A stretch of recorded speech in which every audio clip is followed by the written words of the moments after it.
Vamos a retomar y vamos a intentar incluso recuperar estos pocos minutos que la pausa café pues hemos perdido.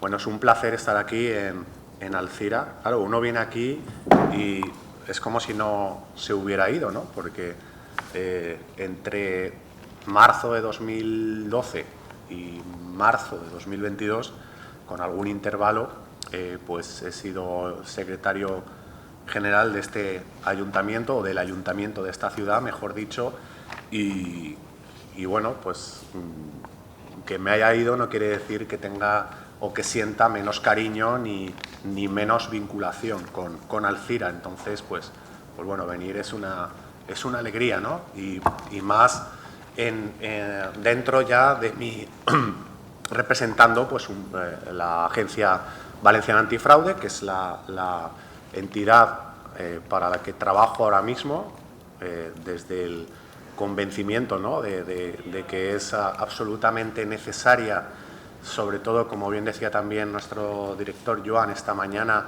en su faceta preventiva, porque lo ideal es que la corrupción no llegue a producirse. Luego, pues todo lo que es la batería de mecanismos reactivos, evidentemente también tienen que estar, pero como en la salud o la seguridad vial o en otras cuestiones, lo ideal es que no llegue a producirse el mal, ¿no? Y precisamente pues tengo pues el honor ahora mismo de representar a la agencia desde el puesto de director de prevención, formación y documentación, que en realidad las tres cosas son prevención, porque formación en el sentido amplio, como por ejemplo una jornada como la de hoy, es prevención, y documentación en el sentido también amplio también es prevención, ¿no? De hecho, pues esta sesión se está grabando en vídeo, eso también es documentación. La documentación audiovisual, pues ahí queda y bueno, luego se puede reutilizar, que eso es importante en las jornadas, que no lo teníamos hace años, porque el que asistía, ¿no?, estaba presente, lo veía en directo, pero ahora tenemos la suerte de que, aunque haya pues un aforo no muy concurrido, también pues al ser viernes, pero lo bueno de los materiales audiovisuales es que se pueden consultar en cualquier momento, ¿no? Pues eso también es documentación y, por supuesto, también es prevención. Yo tengo el honor de moderar la mesa. He pactado con las ponentes que ahora pasaré a presentar, muy destacadas ambas, que vamos a organizar la mesa, ¿no? La estructura sería esta introducción de no más de 10-15 minutos, y luego sendas intervenciones de unos 20-25, para que, en el mejor de los casos, aún haya un turno de preguntas, como en la anterior ponencia, que pueden ser 2-3 preguntas. Bueno, ya veremos cómo vamos de tiempo. Incluso yo, pues según lo que ellas, ¿no?, las ideas que lancen, pues puede ser que les formule alguna pregunta, ¿no? Esa es la estructura de la mesa. Y antes de hacer una primera pequeña disertación, voy a presentar ya, sin más dilación, a las personas que me acompañan, que bueno, podría extenderme en su currículum, pero ellas mismas pues me han manifestado que no hace falta, ¿no? Entonces, pues simplemente voy a dirigirme, o voy a presentarlas a mi derecha, ¿no?, vuestra izquierda, Cristina García Pascual, que es catedrática de Filosofía del Derecho de la Universidad de Valencia. Insisto, entre otras muchas cosas, porque las dos tienen publicaciones, las dos tienen una extensa, ¿no?, carrera, sobre todo vinculación a la universidad. Y a mi izquierda, a vuestra derecha, Ana María Fuertes Eugenio, que en la actualidad es directora de la Fundación por la Justicia y vicepresidenta del Consejo de Participación de la Agencia Valenciana Antifraude. Bueno, y no sé cuántos años catedrática también en la UGI, ¿no? También pues una persona vinculada al ámbito universitario. Ellas además tienen un perfil muy adecuado para la mesa, porque el perfil de Cristina, ¿no?, es más jurídico, dentro de lo que es la filosofía del derecho, ¿no? Porque yo creo que los que hemos estudiado derecho siempre hemos considerado la asignatura menos jurídica de una carrera jurídica, porque tiene un componente pues, muy relacionado, por ejemplo, con la ética, ¿no? que yo creo que está muy vinculado a la jornada de hoy. Y luego pues, el perfil de Ana María es más de economista, pero que también evidentemente incide, como no puede ser de otra manera, en la corrupción. La corrupción tiene un aspecto muy económico, ¿no? Evidentemente.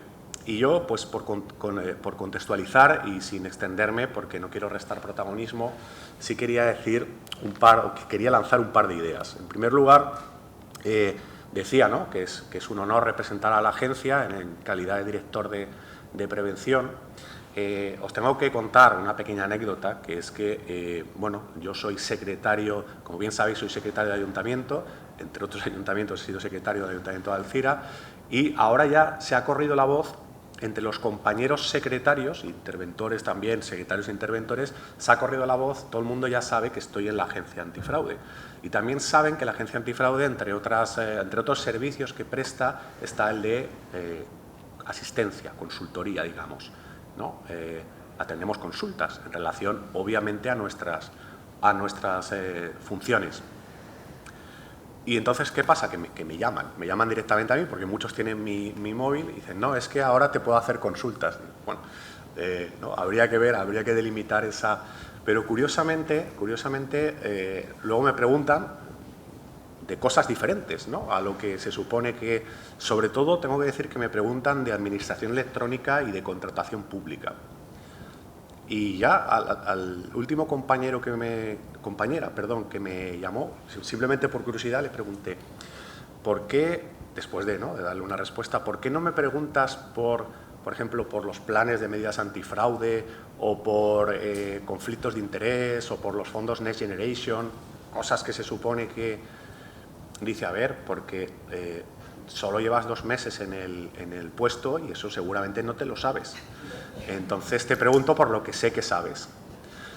Que fue una respuesta muy sincera, ¿no? Porque a mí me gusta hablar con la gente porque a veces te dicen cosas que tú a lo mejor de primeras no ves. Y luego me quedé pensando después de la conversación y dije, bueno, a ver, realmente, o sea, dos reflexiones. La primera es que es verdad que llevo 2 meses, bueno, ahora 2 meses y medio en el puesto de director de prevención, pero llevo más de 20 años con la prevención. Y tiene que ver con el tema, esto forma parte, ¿no?, de la contextualización, tiene que ver con el tema de la mesa, porque creo que los empleados públicos, los buenos empleados públicos, que son la inmensa mayoría, por ejemplo, los empleados públicos del Ayuntamiento de Alcira, que son buenos empleados públicos, la inmensa mayoría, actúan desde una ética y una responsabilidad, que es el tema de la mesa, que acaban ejerciendo esa función preventiva. Yo, como funcionario, llevo 23 años, para ser exactos, ejerciendo una función preventiva, porque quiero pensar, bueno, aquí hay compañeros míos, igual, ahora dicen, no es verdad, pero quiero pensar que el ejercicio, ¿no?, de mi profesión ha evitado, dicho así, en crudo, ha evitado casos de corrupción y ha evitado casos de fraude y casos de ilegalidad, incluso casos de delito, que son 4 conceptos distintos, ¿no? Aquí hay varios niveles. Una de las estrategias, que esto lo dice también mucho Joan, el director, de los corruptos, es judicializar los temas. No tienen miedo, al contrario de lo que puede parecer, no tienen miedo de que un tema grave, se judicialice, porque ahí ya es una moneda al aire. Si salen condenados, evidentemente no es bueno para ellos, pero si salen inocentes, si salen absueltos, ya cogen la sentencia, yo creo que la llevan hasta por la calle, la van enseñando, absuelto, absuelto, absuelto. Que uno haya resultado absuelto no quiere decir que no sea corrupto. El mundo del derecho penal es un mundo muy estricto desde el punto de vista jurídico, tipo penal. Hay que incurrir en el tipo penal, el mismo que está escrito en el Código Penal, y luego además que se demuestre la autoría de los hechos o la participación, que eso no es tan fácil. Que uno no lo condene un juez de lo penal o un tribunal de lo penal no quiere decir que sea un santo. Quiero decir que eso es importante, ¿no? Entonces, decía, yo pensaba, por un lado, creo que la prevención, los funcionarios hacemos prevención. Con lo cual, no llevo 2 meses en prevención, llevo 23 años en prevención y muchos llevamos muchos años en prevención. Y la segunda reflexión, porque al final todo tiene que ver con todo, ¿no? Es esa visión periférica o la perspectiva que te da también trabajar durante bastantes años en bastantes administraciones, ¿no? Que me pregunten sobre contratación pública, por ejemplo, realmente sí forma parte de mis funciones. ¿O no tiene que ver la contratación pública con la corrupción? Que me pregunten por administración electrónica, que ahí tengo que decir que se supone que es mi, digamos, mi gran expertise, que se dice ahora, profesional, o en lo que me puedo considerar, si es que me puedo considerar experto en algo, que me pregunten por eso sí forma parte de nuestras funciones, porque la administración electrónica es un arma indudable contra la corrupción. En la administración no electrónica había más corrupción. Evidentemente la corrupción no se acabará cuando sea todo electrónico, digital, se acabará cuando se acaben los corruptos. Y eso es muy difícil, por no decir imposible. Pero sí que es verdad que hay mecanismos para atarla más en corto. ¿Vale? Entonces, esto por un lado. La otra idea que quería lanzar es una especie de versión ligera de un speech que lancé el otro día en una jornada, ¿no? en Murcia, que me refería a los principios generales del derecho. ¿Por qué? Porque el derecho muchas veces se cumple, formalmente hablando, digo. El derecho muchas veces se cumple y la actuación sigue siendo corrupta y sigue siendo fraudulenta. Fraude, aunque es una palabra coloquial, es decir, la ciudadanía la utiliza, desde el punto de vista jurídico es relativamente reciente. Relativamente, no os penséis que tiene, un año, pero yo me acuerdo cuando estudié Derecho que utilizábamos la expresión desviación de poder. Desviación de poder es cuando se utilizan potestades públicas para la satisfacción de intereses privados, que es justo lo contrario, o particulares, que es justo lo contrario del interés general. ¿Se puede cumplir la ley formalmente, o lo que a veces se dice, ¿no?, por los pasillos, vestir el santo, pero no satisfacer el interés general? Claro que se puede, lo he visto 1000 veces. O lo he visto algunas veces, ¿no?, porque tampoco hay que exagerar, pero lo he visto, sí, claro que lo he visto. ¿Cómo no lo voy a ver? Lo habéis visto todos. Luego habrá que interpretar el derecho no de una manera instrumental para salvar los muebles, sino con arreglo a una serie de principios. La ética son principios y valores. Hay principios en el Estatuto Básico del Empleado Público. O sea, la ley no es solo realizar un procedimiento, también, evidentemente, cumplir escrupulosamente las formas. La ley es aplicar la ley desde un punto de vista teleológico. Teleológico, no teológico, que el otro día dije teleológico y me dijeron, ¿y aquí qué tiene que ver Dios? Pero teleológico. Ahora se habla de resiliencia. La resiliencia es un principio. ¿Las administraciones tenemos resiliencia? Pues no, la pandemia lo ha demostrado. Pero había un principio más antiguo que era el de planificación. No estamos acostumbrados a trabajar bajo el principio de planificación. Y la planificación es importantísima, porque no solo se es corrupto cuando hay un animus, ¿no?, una decisión subjetiva de infringir la ley, también se puede ser negligente. ¿Cuánto dinero le cuesta a la administración una mala gestión? Como no se planifica, como se va a salto de mata, como lo urgente está por encima de lo importante, no planificamos, por lo tanto no somos resilientes, por lo tanto no somos eficientes. ¿Cuántos recursos públicos se desperdician? Incluso, insisto, sin el ánimo de infringir la ley y mucho más lejos todavía de cometer un delito.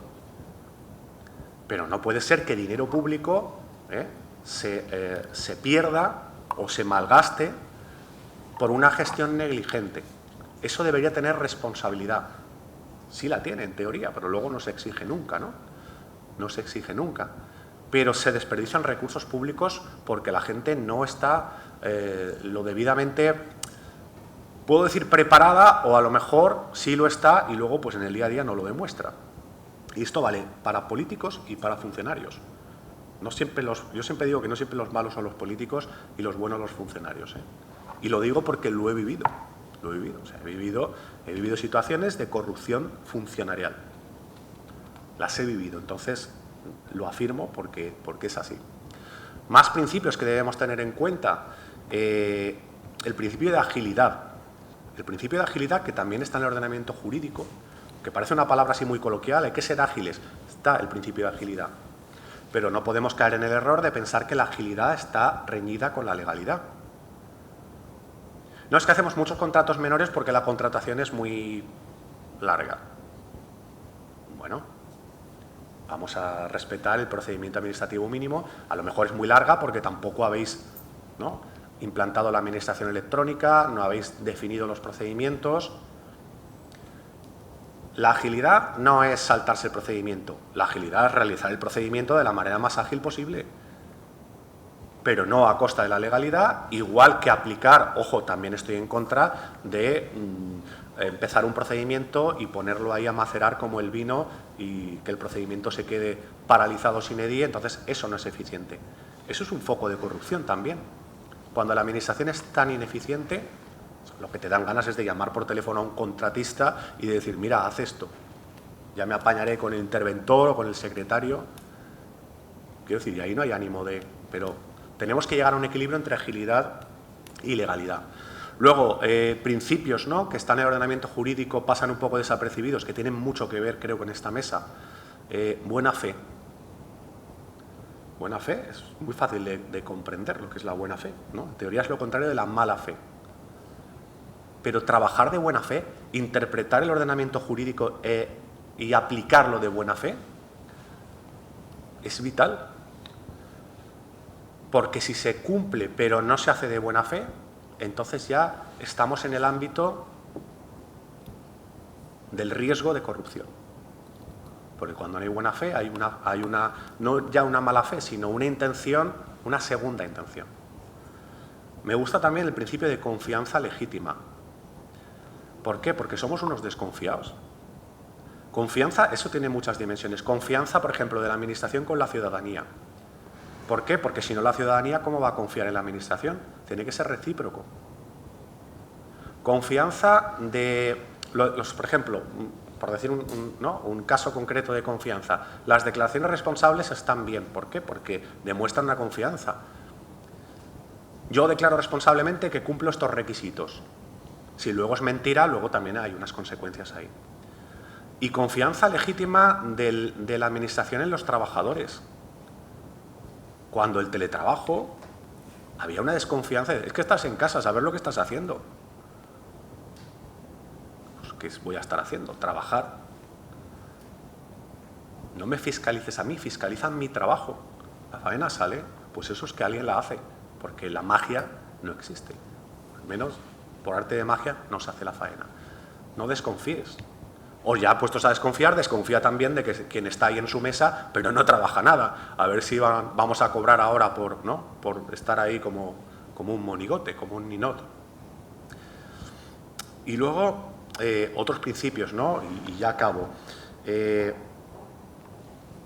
Igualdad, mérito y capacidad. Es que estos son el acceso al empleo público. ¿Cómo va a desempeñar una persona que le debe un favor a quien la ha nombrado? ¿De manera imparcial? ¿De manera independiente? ¿De manera objetiva? Pues lo lógico es que sienta una especie de deuda, agradecimiento, en fin, clientelismo, como le queráis llamar. El acceso al empleo público es muy importante, porque si se pervierte, es una reacción, es un círculo vicioso, es una reacción en cadena que pervierte. Imaginaos una persona con 25 años que entra en la administración de una manera, vamos a decir, inadecuada en ese sentido, pues luego va a trabajar en función de eso toda la vida, ¿no? Aparte de que probablemente tampoco estará tan preparado tan preparada como debería. Bueno, podría hacer esta primera, ¿no?, reflexión más larga, pero yo creo que ya está bien. Como contextualización de vuestras intervenciones, lo considero suficiente. Doy la palabra a Ana María Fuertes. Gracias. Buenos días. Bueno, en primer lugar, quiero agradecer a la Agencia Valenciana Antifraude y al Ayuntamiento de Alzira la posibilidad que me ha dado de estar aquí, esta invitación. La verdad es que, bueno, yo he sido docente durante más de 40 años y esto es para mí como, bueno, retomar algo que había dejado aparcado durante una temporada. Como has dicho al principio, yo creo que esta mesa vamos a complementarnos porque yo soy economista y por lo tanto el punto de vista que yo voy a dar es un punto de vista que no se parece al tuyo en el sentido de que aborda el tema desde otra perspectiva. A mí me parece que esto es muy interesante porque al final todo es según el color del cristal que lleva las gafas, es decir, según tú ves desde tu óptica, según ves el problema y las soluciones, puede que éstas se complementen. Entonces, bueno, pues es un punto de vista diferente. Yo sé que la economía a mucha gente le dice esto es muy aburrido. Yo creo que no es nada aburrido. Y además yo que he sido profesora de teoría económica, que son al final proposiciones positivas, se complementan mucho con el derecho, que el derecho son leyes, juicios de valor, en fin, yo creo que, bueno, si hay algo que no entendéis me lo decís, pero procuraré explicarlo de manera que todos lo entendáis.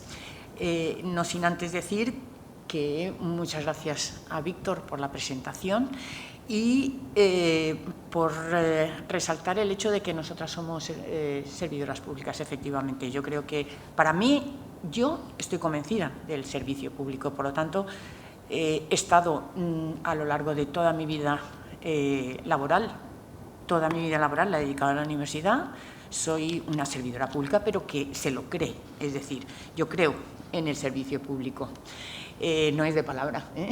Bueno. Bien, yo voy a hacer una exposición.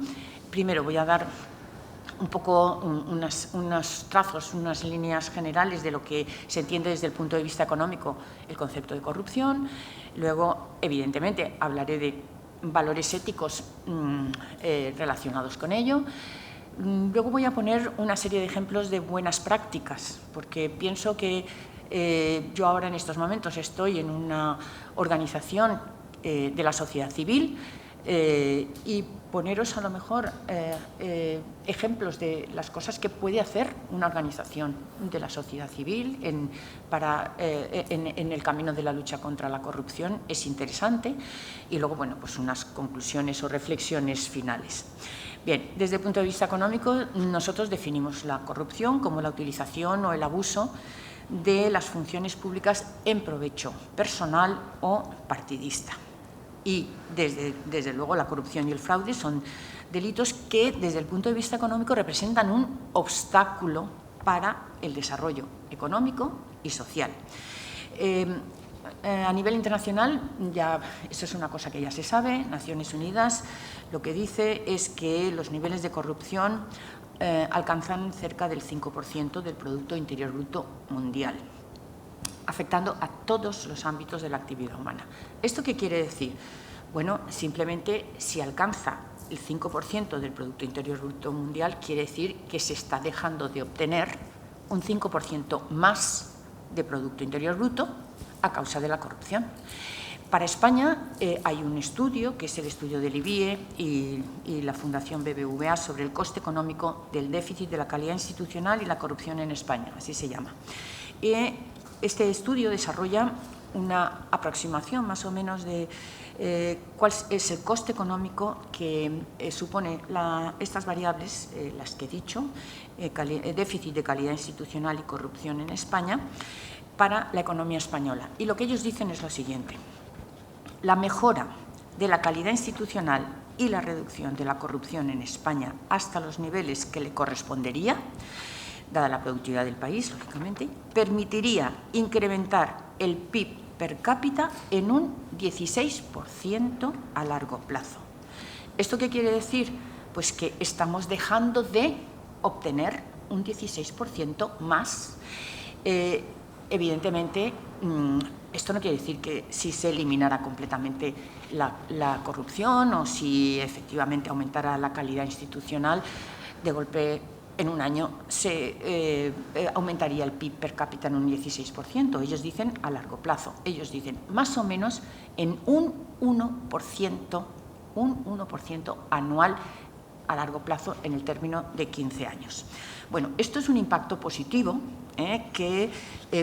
del cual podría disponer nuestro país, pero sin embargo no lo tiene. ¿A través de qué vías piensan ellos que se podría obtener? Bueno, las principales vías son las vías porque aumentaría la inversión, aumentaría la productividad y por lo tanto la producción y el empleo. Y sobre todo porque tendría lugar una mayor seguridad jurídica, una reducción en la corrupción, una eliminación de trabas administrativas, una mejor regulación, una mayor competencia. Todo esto incentivarían una mayor inversión. Es lo que tú has dicho de la falta de confianza. Cuando las personas confían en determinadas situaciones, son más propicias a invertir, más propicias a desarrollar cualquier actividad económica. Por lo tanto, es esa vía por medio de la cual se haría más fácil y rentable el emprendimiento, la innovación, mejoraría una cosa tan importante como es la asignación de recursos, tanto públicos como privados, hacia actividades que fueran más productivas. Bien, ¿cómo miden ellos la calidad institucional? Bueno, pues la miden a través de 6 bloques de indicadores, uno de los cuales es el control de la corrupción.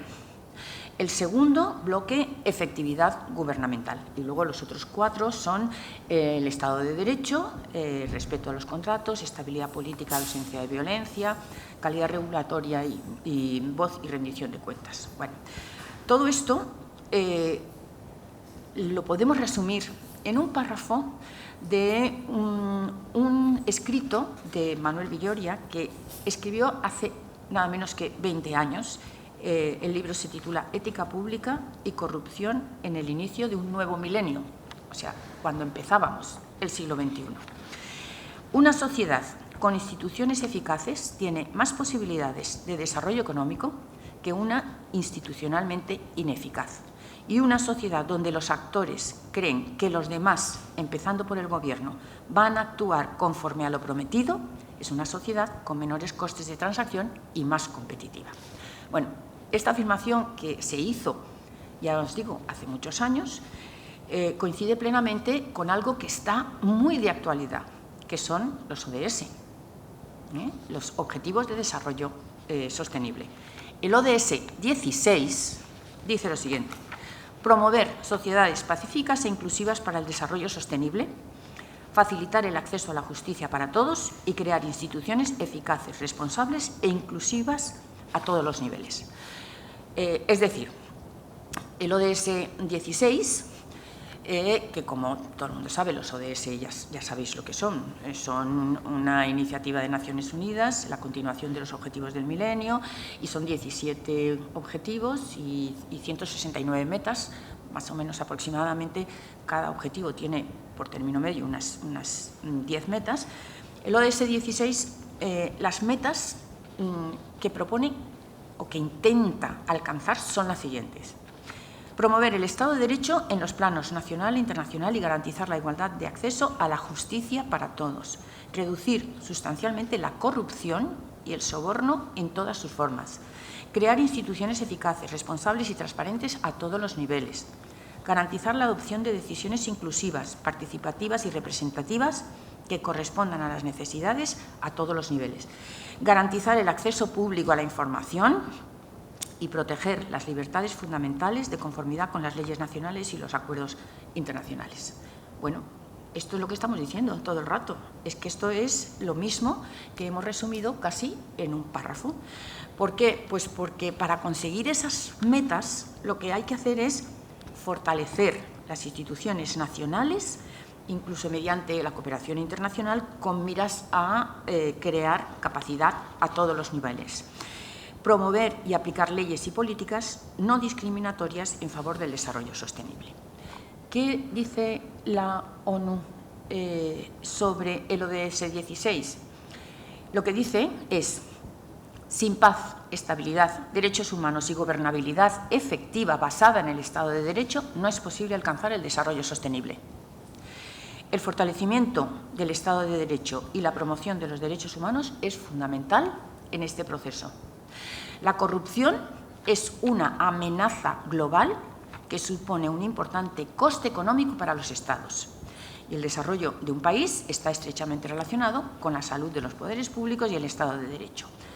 Ambos se condicionan mutuamente y este es el resultado, que es el ODS 16, por eso pone el foco en este aspecto. Realmente yo he leído en algún sitio, pero ahora no me acuerdo, que este ODS 16 no estaba previsto que estuviera incluido, pero que fue precisamente el que aquel entonces era secretario de Naciones Unidas el que se empeñó en relacionar ambas cosas. Es decir, un país que no tiene corrupción, aunque, bueno, todo lo que hemos dicho acerca de las instituciones, o resuelve ese problema o no es capaz de conseguir el crecimiento sostenible. Por lo tanto, están condicionados ambos conceptos. Y esto a mí me parece muy interesante. Y tiene que ver un poco con el segundo punto que quería abordar, que es el de los valores éticos. ¿Por qué? Pues porque nosotros acabamos de ver que el incremento en la corrupción lo que produce es un desvío de recursos, generando pues, ineficiencias en el funcionamiento de las instituciones públicas, un incumplimiento de los objetivos y de las metas que pueda tener un gobierno, que no resuelve muchos problemas y necesidades que son necesidades ciudadanas, y sobre todo que hay, lo que hemos dicho antes, que vuelvo a insistir, una pérdida de confianza en el Gobierno y en las instituciones. Esto nos llevaría a hablar de capital social, pero no vamos a hablar de este tema, porque es que si no, no tendríamos bastante.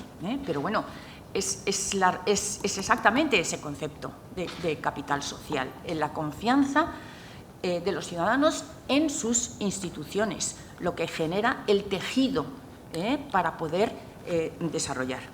Bueno, este déficit de confianza de los gobiernos fue bastante, digamos, importante a principios de los años 90, porque a principios de los años 90,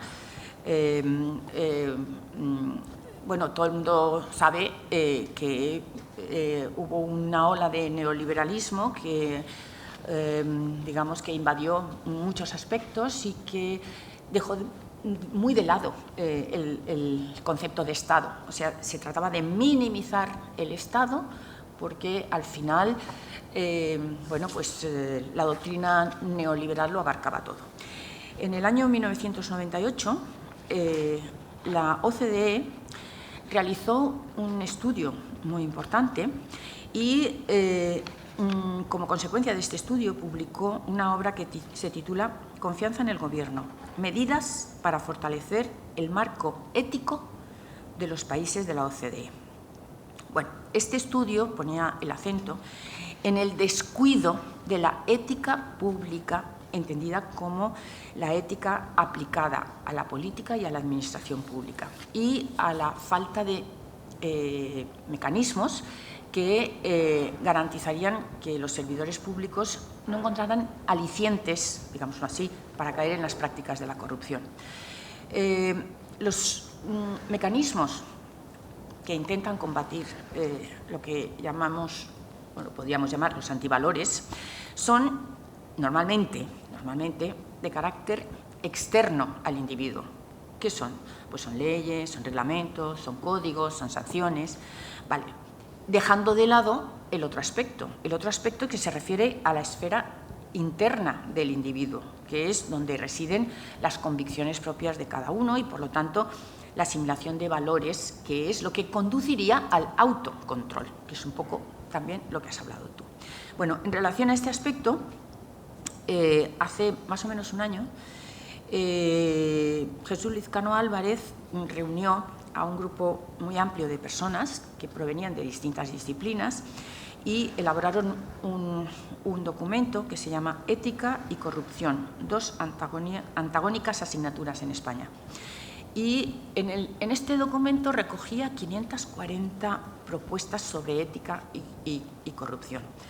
Analizando el documento, por supuesto, no os voy a leer las 540 propuestas, pero lo que sí que destaca es el hecho de que muchas de estas propuestas están focalizadas en materias relacionadas con la educación o formación sobre ética.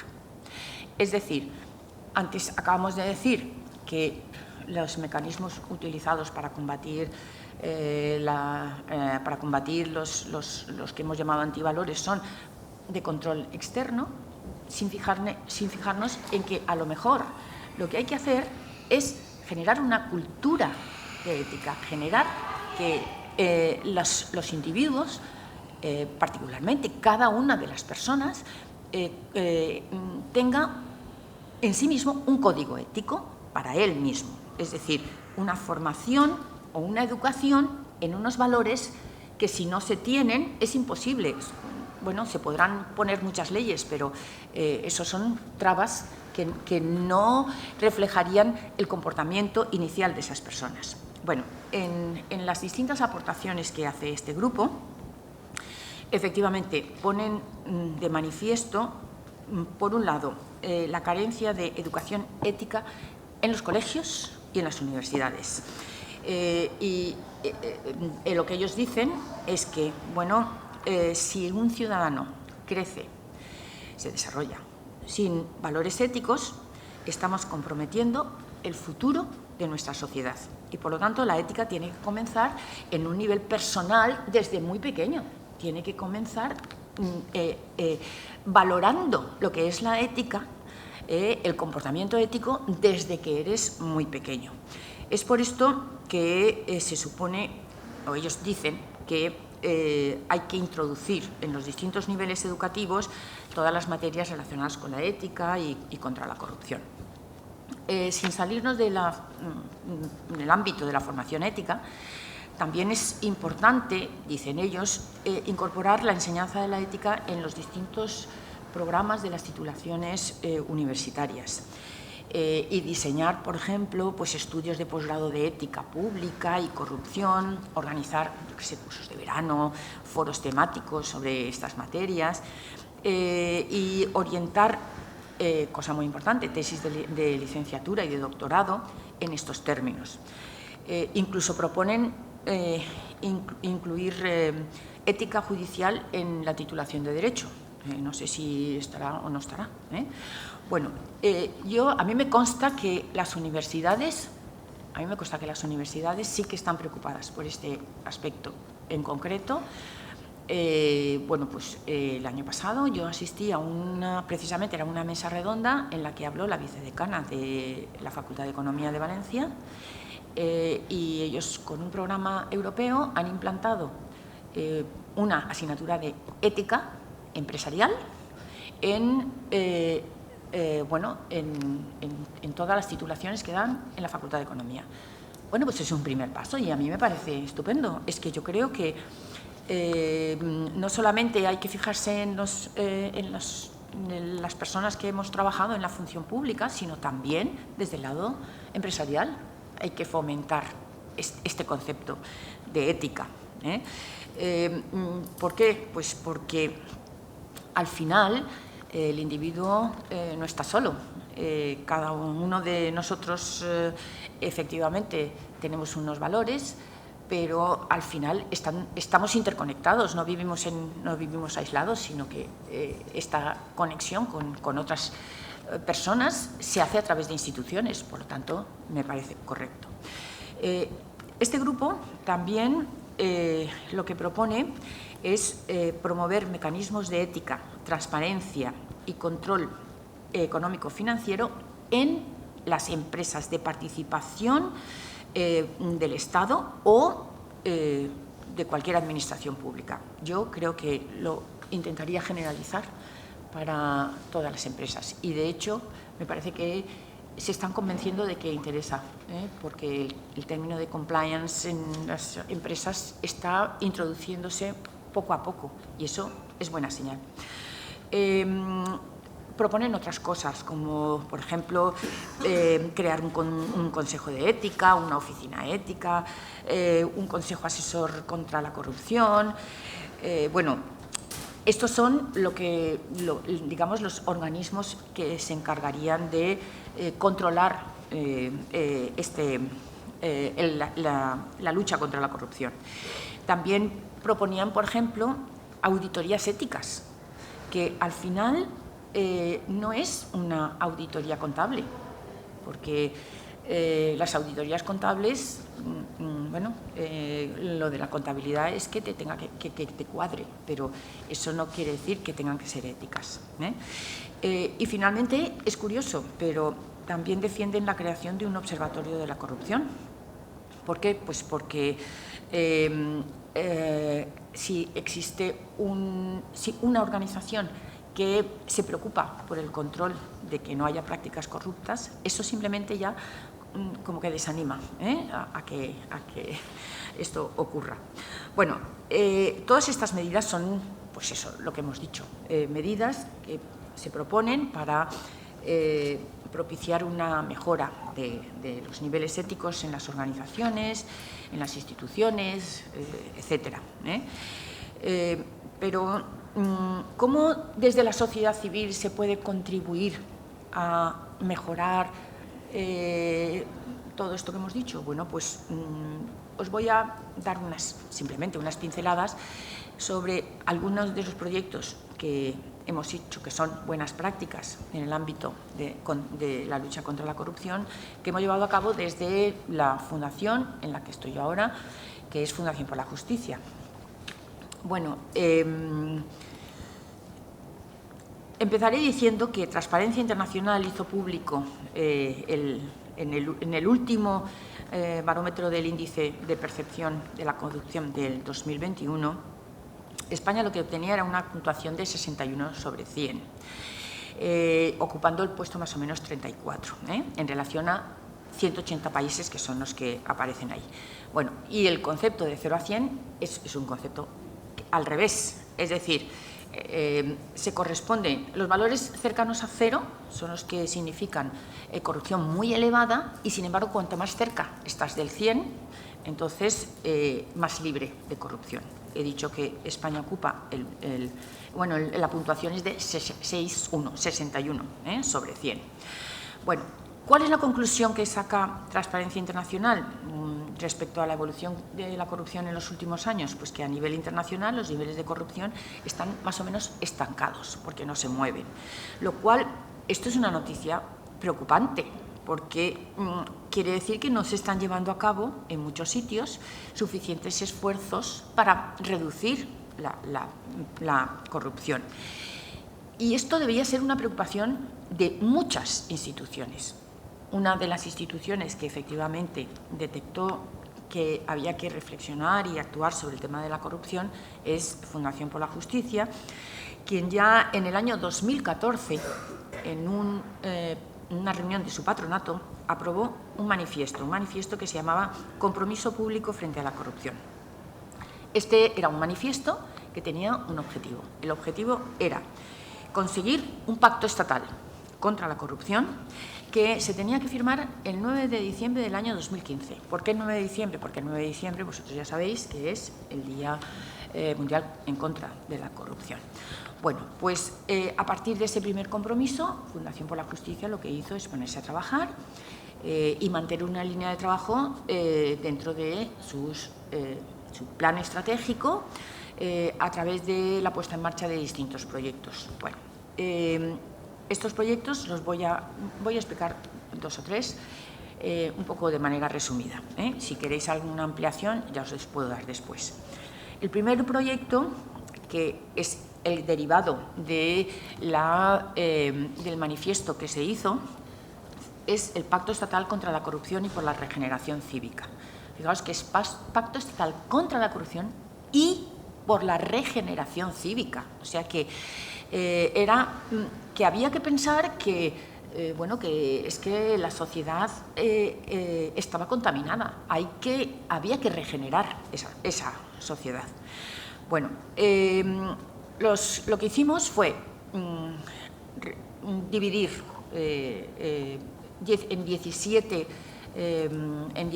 comisiones de trabajo los distintos ámbitos en los cuales íbamos a trabajar.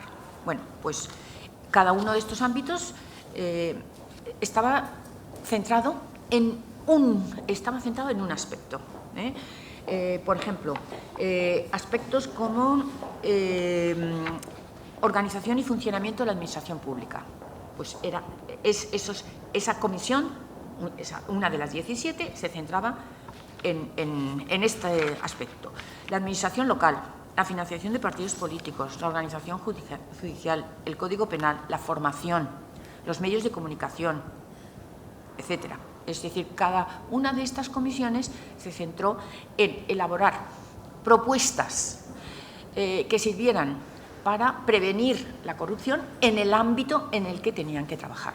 Bueno, cada comisión estuvimos un año trabajando, cada comisión después preparó sus propuestas con sus indicadores y cómo se tenían que llevar a cabo, y luego también lógicamente, para medir el avance de la puesta en marcha de estas medidas, pues algún tipo de indicador.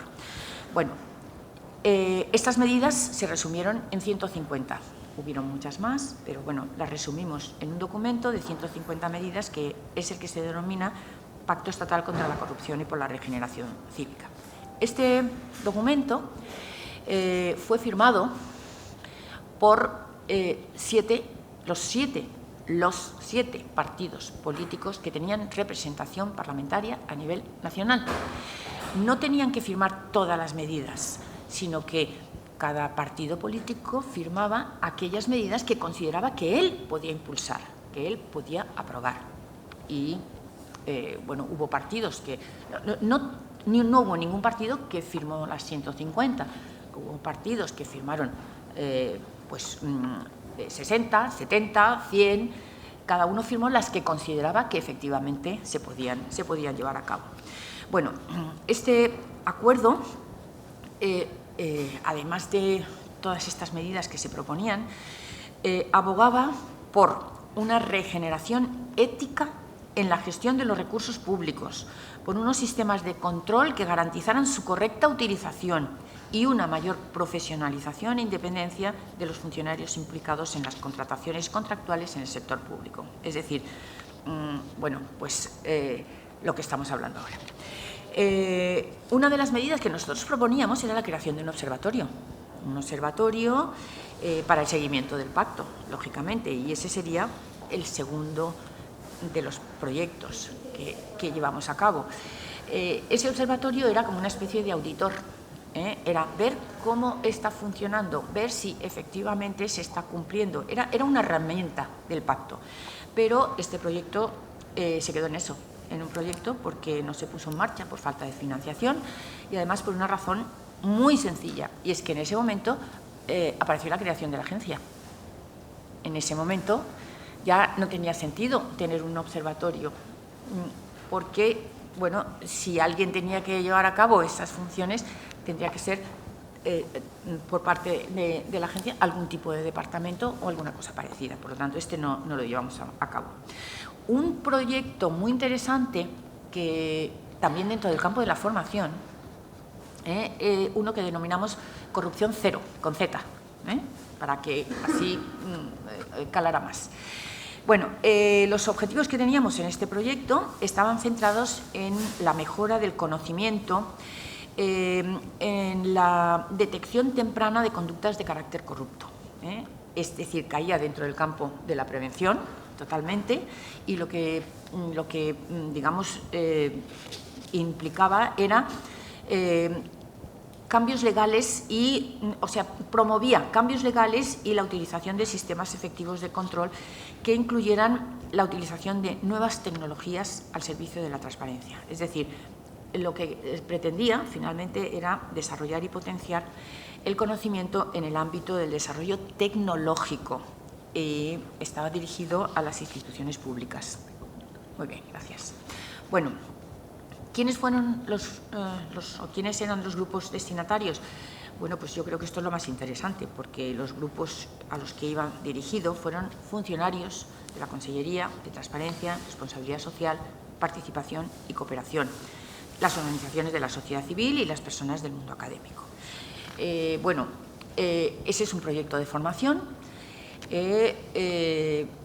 porque, según hemos visto, la formación tanto en todos los niveles, incluidos la formación de los funcionarios, es una de las formas en las que se puede actuar de manera que se generen valores éticos en las personas.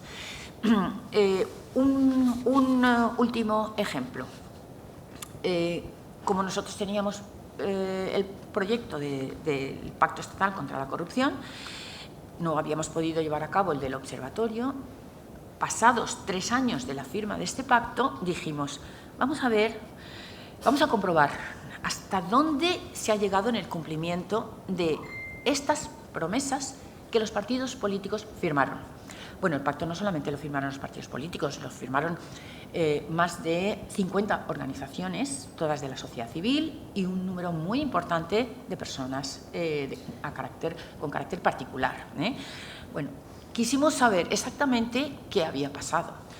Bueno, no os cuento el resultado, pero sí que hicimos ese seguimiento, pero lo hicimos a nivel autonómico. Dijimos, vamos a ver, de estas 150 medidas, ¿qué medidas podrían llevarse a cabo a nivel autonómico? Porque a nivel autonómico tenemos los mismos partidos políticos, vamos a ver cuál ha sido su participación, qué han hecho en una cosa que ellos firmaron. Las variables quedaron reducidas a 75, es decir, las propuestas, en lugar de ser 150, claro, porque eran las que se podían hacer a nivel autonómico. Se mantuvo lo demás, los objetivos, la estructura del documento, todo eso, lo demás. Bueno, pues se hizo una evaluación metodológica, se diseñó y formuló un documento. En el plan de evaluación lo que hicimos fue una revisión teórica sobre el estado del arte, y esto nos llevó bastante tiempo, porque lo que hicimos fue, primero, ver qué leyes se habían aprobado en el Parlamento, en las Corts Valencianas, qué leyes se habían aprobado en torno a los valores de transparencia, participación ciudadana, qué es lo que se había hecho, qué leyes, y las desgajamos una a una y las contrastamos con las propuestas del Pacto Estatal. De esta manera veíamos si se había cumplido o no. A continuación, después, por supuesto, tuvimos reuniones con todos los grupos parlamentarios de las Cortes Valencianas para obtener una información directa de lo que se había hecho, porque muchos partidos decían, no, se lo hemos propuesto, pero al final no ha salido, o lo tenemos en cartera para llevarlo a cabo. En fin, todo esto lo tuvimos en cuenta. El resultado fue el que fue, nosotros lo hicimos público, pero no fue demasiado exitoso.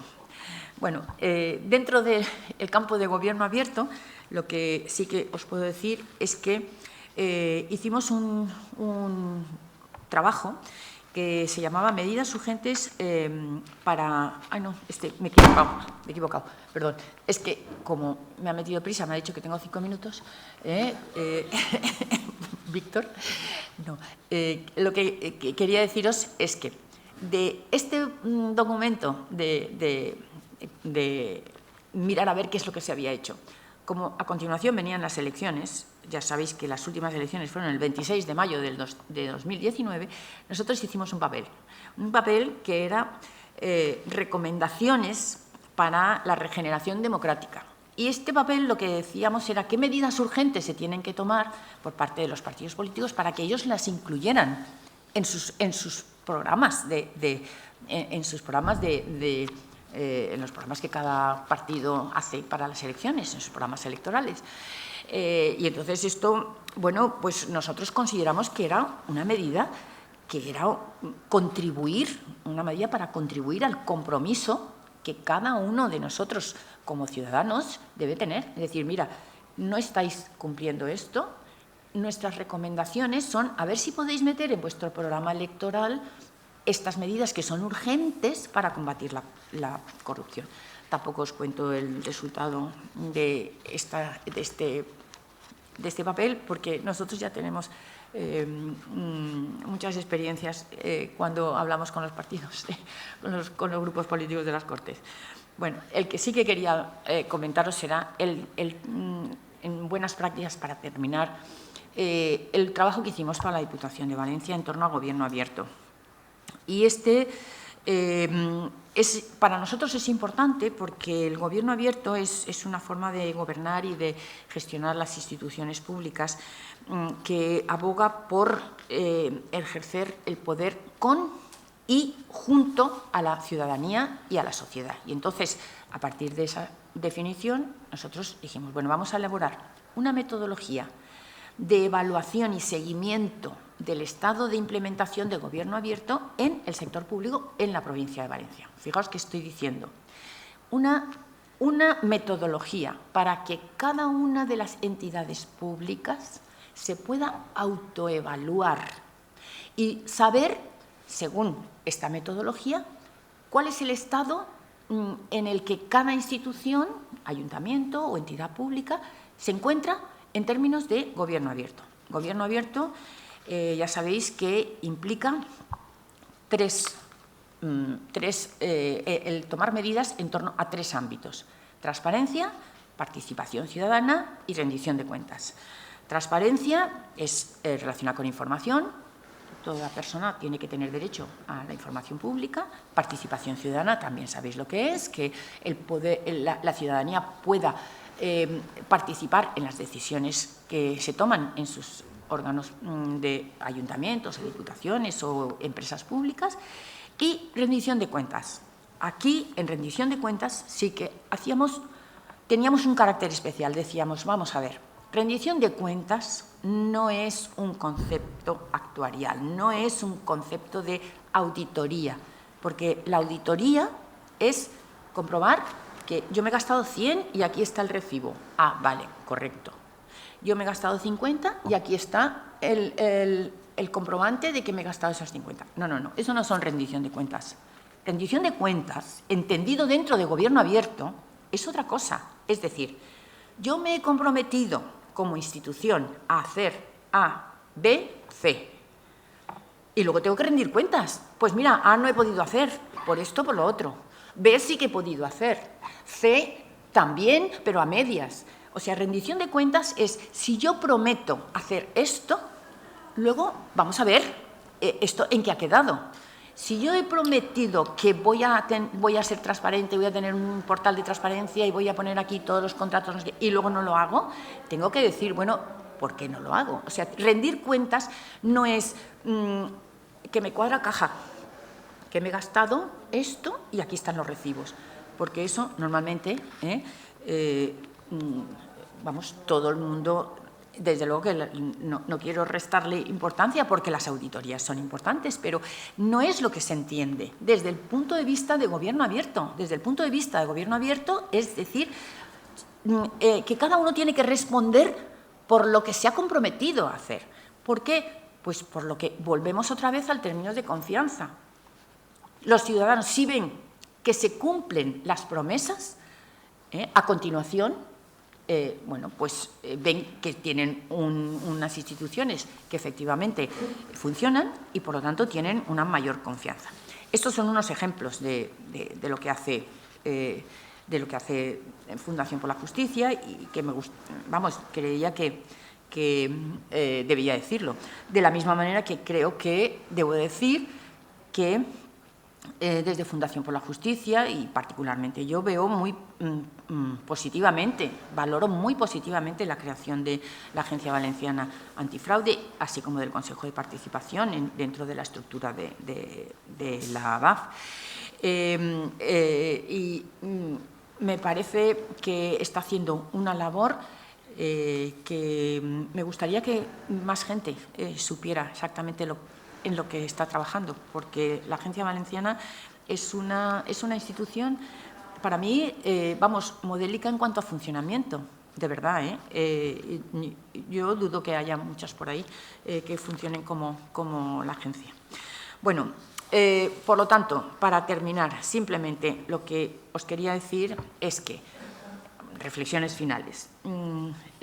Nosotros vivimos en una sociedad en la que ya vemos que prima siempre el individualismo, y ese individualismo lo que puede llegar a hacer, lo que puede llegar a convertirse es en que existan unos sistemas de actuación que no se corresponden con lo que se debería.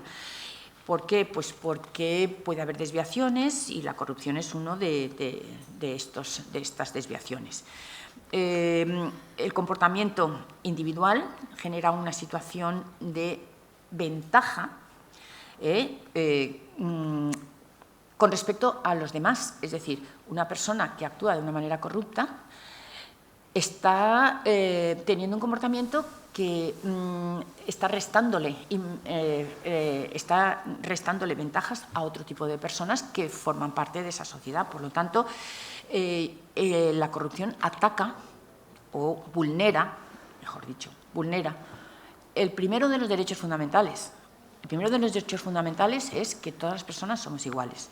En el momento en el que esa igualdad ya no es manifiesta porque hay alguien que se aprovecha de determinada situación, en ese caso está vulnerando el primero de los derechos fundamentales. Por eso la corrupción o la lucha contra la corrupción es uno de los campos de trabajo de todas las organizaciones que defienden los derechos humanos, como por ejemplo la Fundación por la Justicia.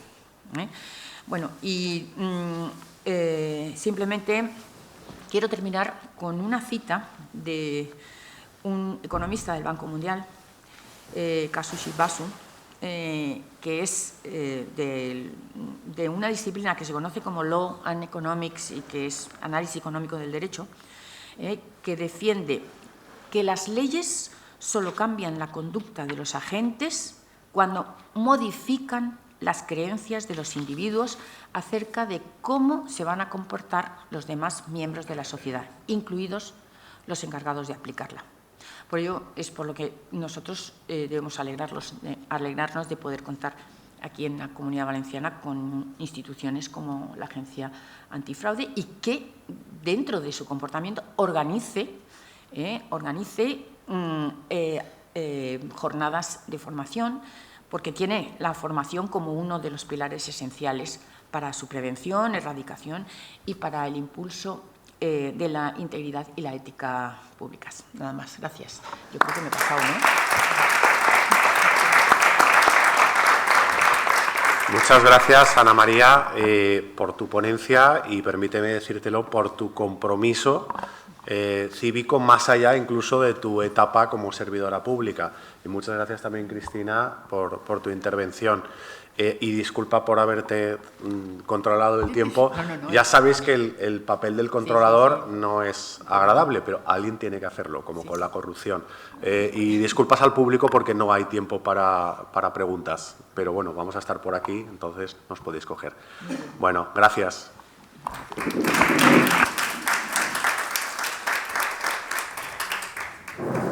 Anem a continuar la jornada. Como vamos bastante mal de tiempo,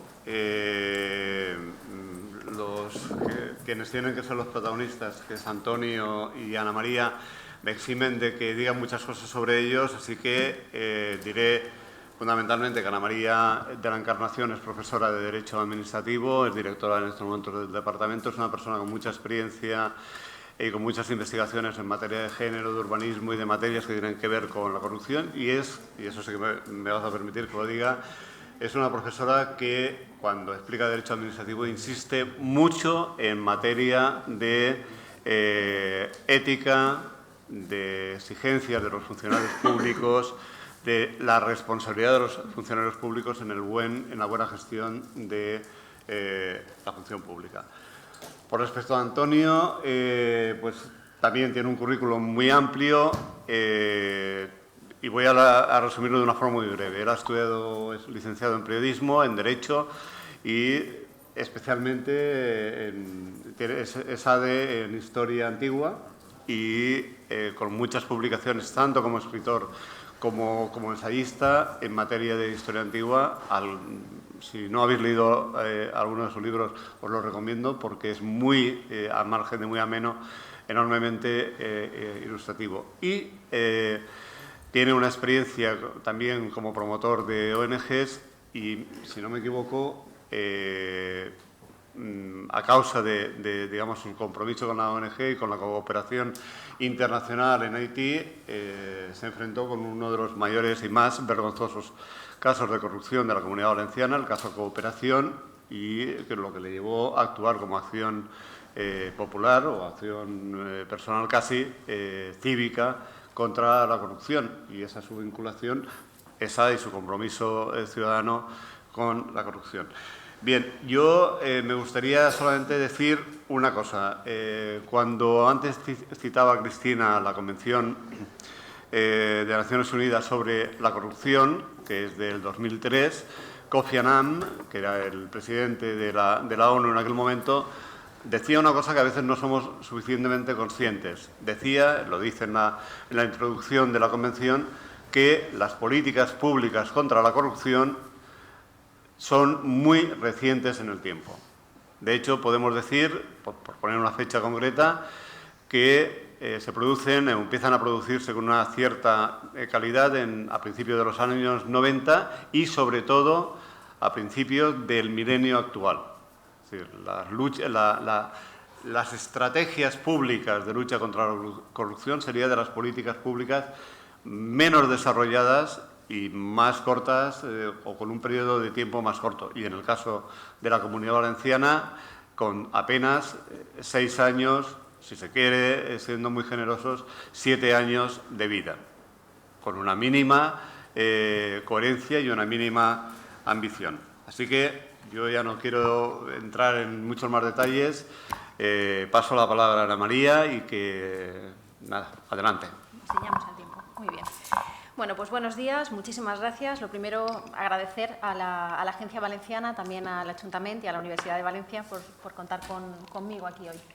Sé que disponemos de poquito tiempo. Yo voy a hacer gala de mi rapidez, voy a intentarlo y si no, ya sabes que me puedes cortar cuando creas necesario.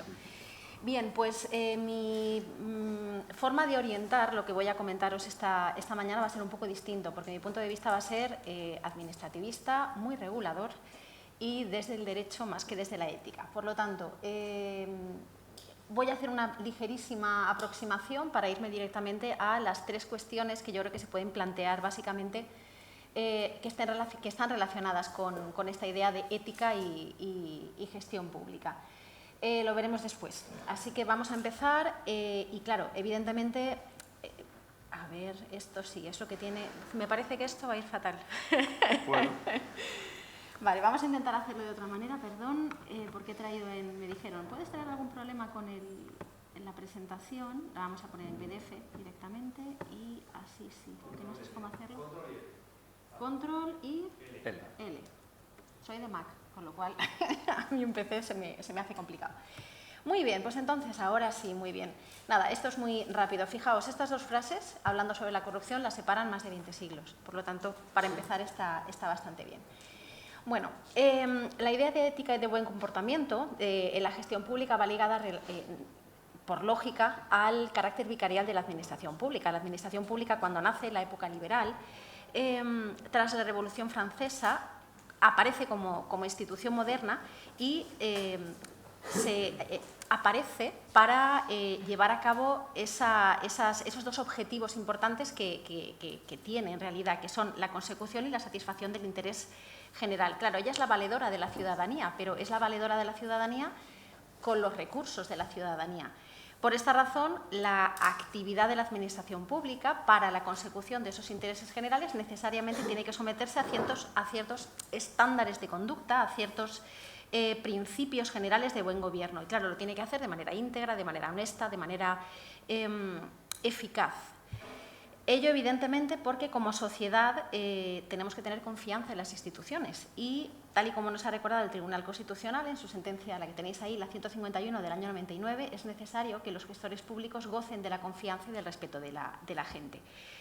Y se les exige, evidentemente, a esta Administración pública y a los gestores públicos que actúen con ese plus en su actuación, que actúen de acuerdo a un conjunto de valores propios, al que podemos llamar esa cultura específica de lo público. Bien, se le exige no solamente a la cúpula organizacional, es decir, a la parte política, sino que también se les exige a lo que vamos a denominar personal empleado público, que es quien en realidad está en contacto con la ciudadanía, en el día a día, con quienes vamos a los ayuntamientos, vamos a las diputaciones, etcétera.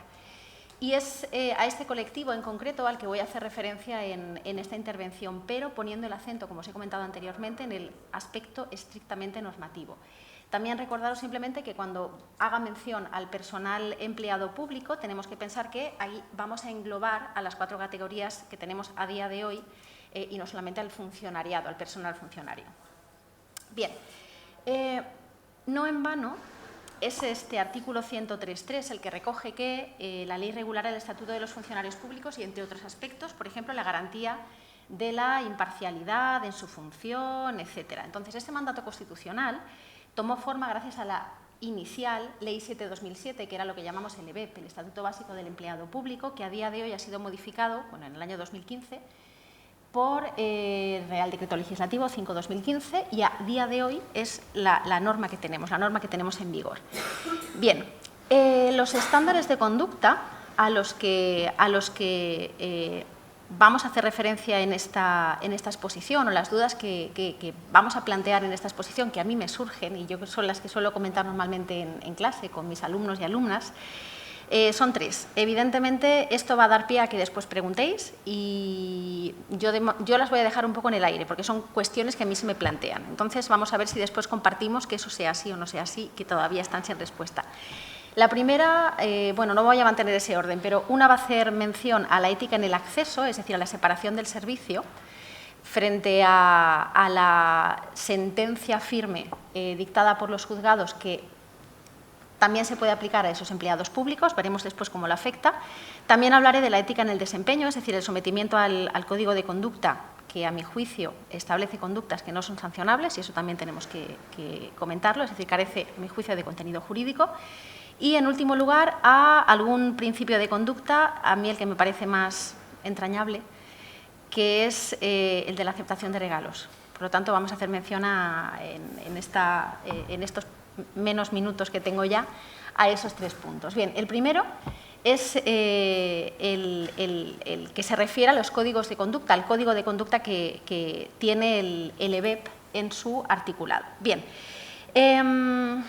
este código de conducta se recoge en los artículos 52, 53 y 54 del EBEP, como os he comentado antes, del año 2015, y bueno, pues recoge los deberes de los empleados públicos, así como unos principios éticos y unos principios de conducta. Bien, no se trata de nuestro primer código al uso, dado que en el año 2005 se aprobó el Código de Buen Gobierno de los altos cargos, ya derogado en el año 2015. Y en su exposición de motivos, este primer código recogía que los miembros del Gobierno y los altos cargos de la Administración Pública no solo deberán cumplir las obligaciones previstas en las leyes, sino también, como garantía adicional, su actuación debía estar guiada por los principios éticos y de conducta que se contenían en dicho código. Claro, en 1952, fijaos si había llovido desde entonces hasta ese año 2015, ya Jordana de Pozas, que era un jurista de Derecho Público de reconocido prestigio, ya propuso que se aprobara un código ético y dijo que la probidad y la honradez no se referían solo a la falta de legalidad o a la ausencia de prevaricación o cohecho, sino que iban mucho más lejos porque el funcionario no debía aceptar ni poseer ningún interés que hiciera dudar de su imparcialidad y de su celo en el servicio a la comunidad. No es España, evidentemente, el único país donde encontramos este tipo de códigos de conductas, no es algo estrictamente nacional, sino que tenemos muchísimos ejemplos fuera de nuestras fronteras. Según la Organización para la Cooperación y el Desarrollo Económico, tenemos una recomendación sobre integridad pública, que tenéis aquí en la pantalla, y que recoge pues, que ciertos países ya han implementado estos códigos de conducta de diferentes maneras. Entonces, tenemos, por ejemplo, que en Turquía estos principios, estos estándares de conducta se recogen en la propia Constitución, mientras que, por ejemplo, en Grecia y en Portugal se recogen en leyes de procedimiento. En España, siguiendo la estela de Estados Unidos y de Reino Unido también, lo que hacemos es tener códigos de conducta, diríamos independientes, pero bueno, en nuestro caso lo tenemos incorporado dentro de del EBEP, del Estatuto Básico del Empleado Público. Un ejemplo que nos pilla algo más cerquita es el del derecho anglosajón y el Código de la Función Pública. En 1995, gracias al nombramiento del Comité de Estándares de la Vida Pública, se elaboró el informe Nolan, el que tenéis aquí, y en él se recogían normas de conducta para la vida pública. Se albergaban 7 principios, entre los que, bueno, pues como bien han comentado también las ponentes anteriores, estaba el de la responsabilidad, el de la accountability, pero teníamos muchos más: desinterés, integridad, objetividad, transparencia, etcétera. Bien. Volviendo de nuevo a nuestro código de conducta que recoge el Estatuto Básico del Empleado Público, se regulan 17 principios inspiradores en el artículo 52, 27 principios éticos en el 53 y en el 54 10 principios de conducta.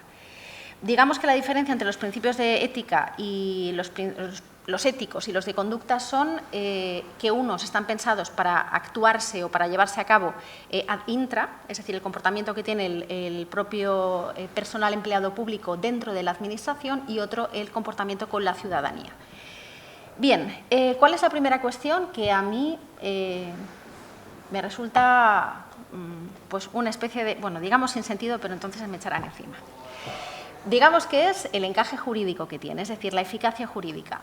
Tal y como ha ocurrido en otros sectores del ordenamiento, en los que este tipo de instrumentos de ordenación han podido proliferar, se plantean varias dudas, sobre todo en cuanto a esa eficacia jurídica. En realidad, desde una perspectiva de derecho positivo, este código de conducta tiene carácter normativo porque está recogido y se encuentra dentro de nuestro Estatuto Básico del Empleado Público, por lo tanto tiene un carácter normativo evidente, es decir, forma parte de una norma con rango de ley a todos los efectos. Bien, pero claro, ¿qué pasa con su eficacia jurídica? A pesar de ese carácter normativo que tiene, ¿qué pasa con esa eficacia jurídica, dado que no hay previstos, a pesar de que hay comportamientos que se recogen en estos artículos 52, 53 y 54, no hay una consecuencia jurídica establecida en caso de incumplimiento de estos principios éticos, de estos principios de conducta? Claro, si no existe una medida represiva que tenga en cuenta ese incumplimiento por parte de ese personal público, nos encontramos con que en realidad no constituyen, a mi juicio, verdaderas obligaciones o deberes para las personas empleadas públicas, dado que si su actividad profesional no cumple esos principios éticos o de conducta, no hay ninguna sanción que se les vaya a aplicar. Claro, esto podemos decir que es un poco la tónica habitual en los códigos de conducta que hemos tenido. El que os he comentado antes, del año 95, el Código de Buen Gobierno, recogía exactamente lo mismo.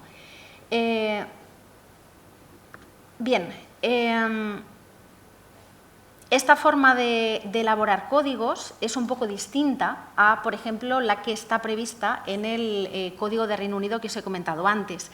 Este Código de Reino Unido sí que recoge de manera concreta que estos principios forman parte de la relación contractual que une al funcionario, a esa persona, con su empleador, por lo que habilita a la Administración Pública para considerar que si hay un incumplimiento de ese contrato, a modo de relación que une a esas dos personas, se trata de un incumplimiento contractual. Esto en realidad no lo tenemos en el nuestro y es muy evidente, dado que el propio Código nos dice en el artículo 52.2 que los principios y reglas establecidos en este capítulo informarán la interpretación y aplicación del régimen disciplinario de los funcionarios públicos, de los empleados públicos. Incluso la exposición de motivos dice más o menos lo mismo, dice que tiene una finalidad pedagógica y orientadora. ¿Qué consecuencias disciplinarias tiene? Cero.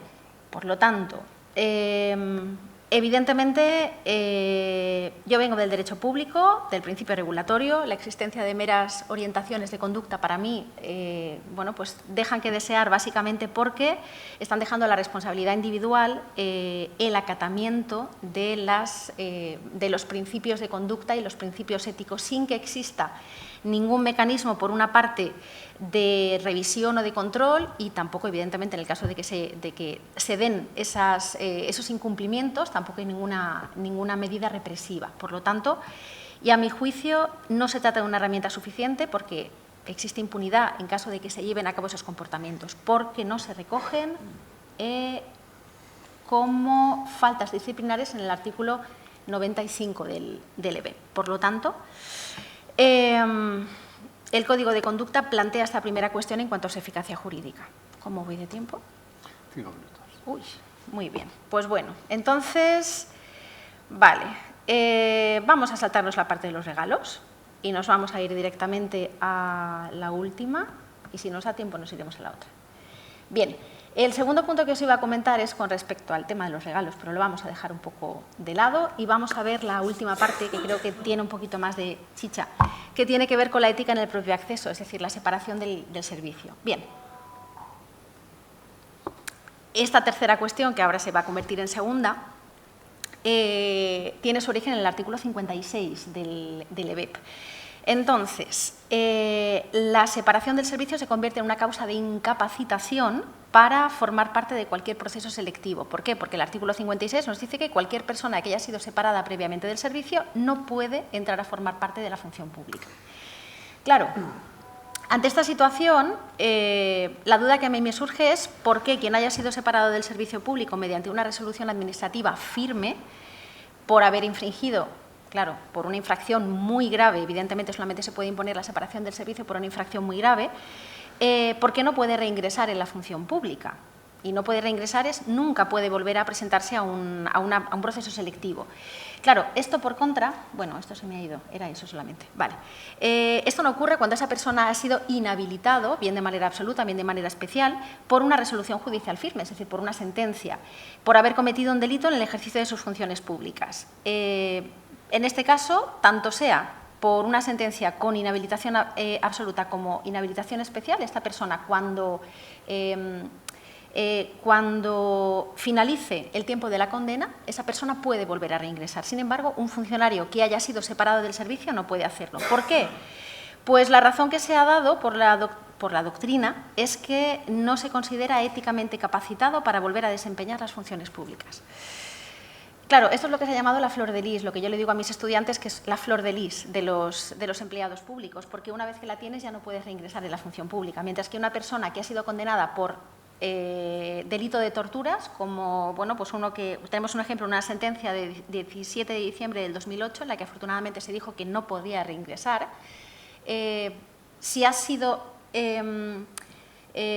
Si tienes una sentencia por delito de torturas, puedes volver a trabajar en la administración pública, pero si has sido separado del ejercicio de esa función pública por medio de una resolución administrativa firme, ya no puedes volver a reingresar. Con lo cual, con esto acabo, creo que el previo reproche ético conlleva una gravísima consecuencia jurídica que creo que se debería revisar. Entonces, segundo punto, me quedo con el segundo y ya no voy a hablar. Bueno, muchísimas gracias, Ana María. Ha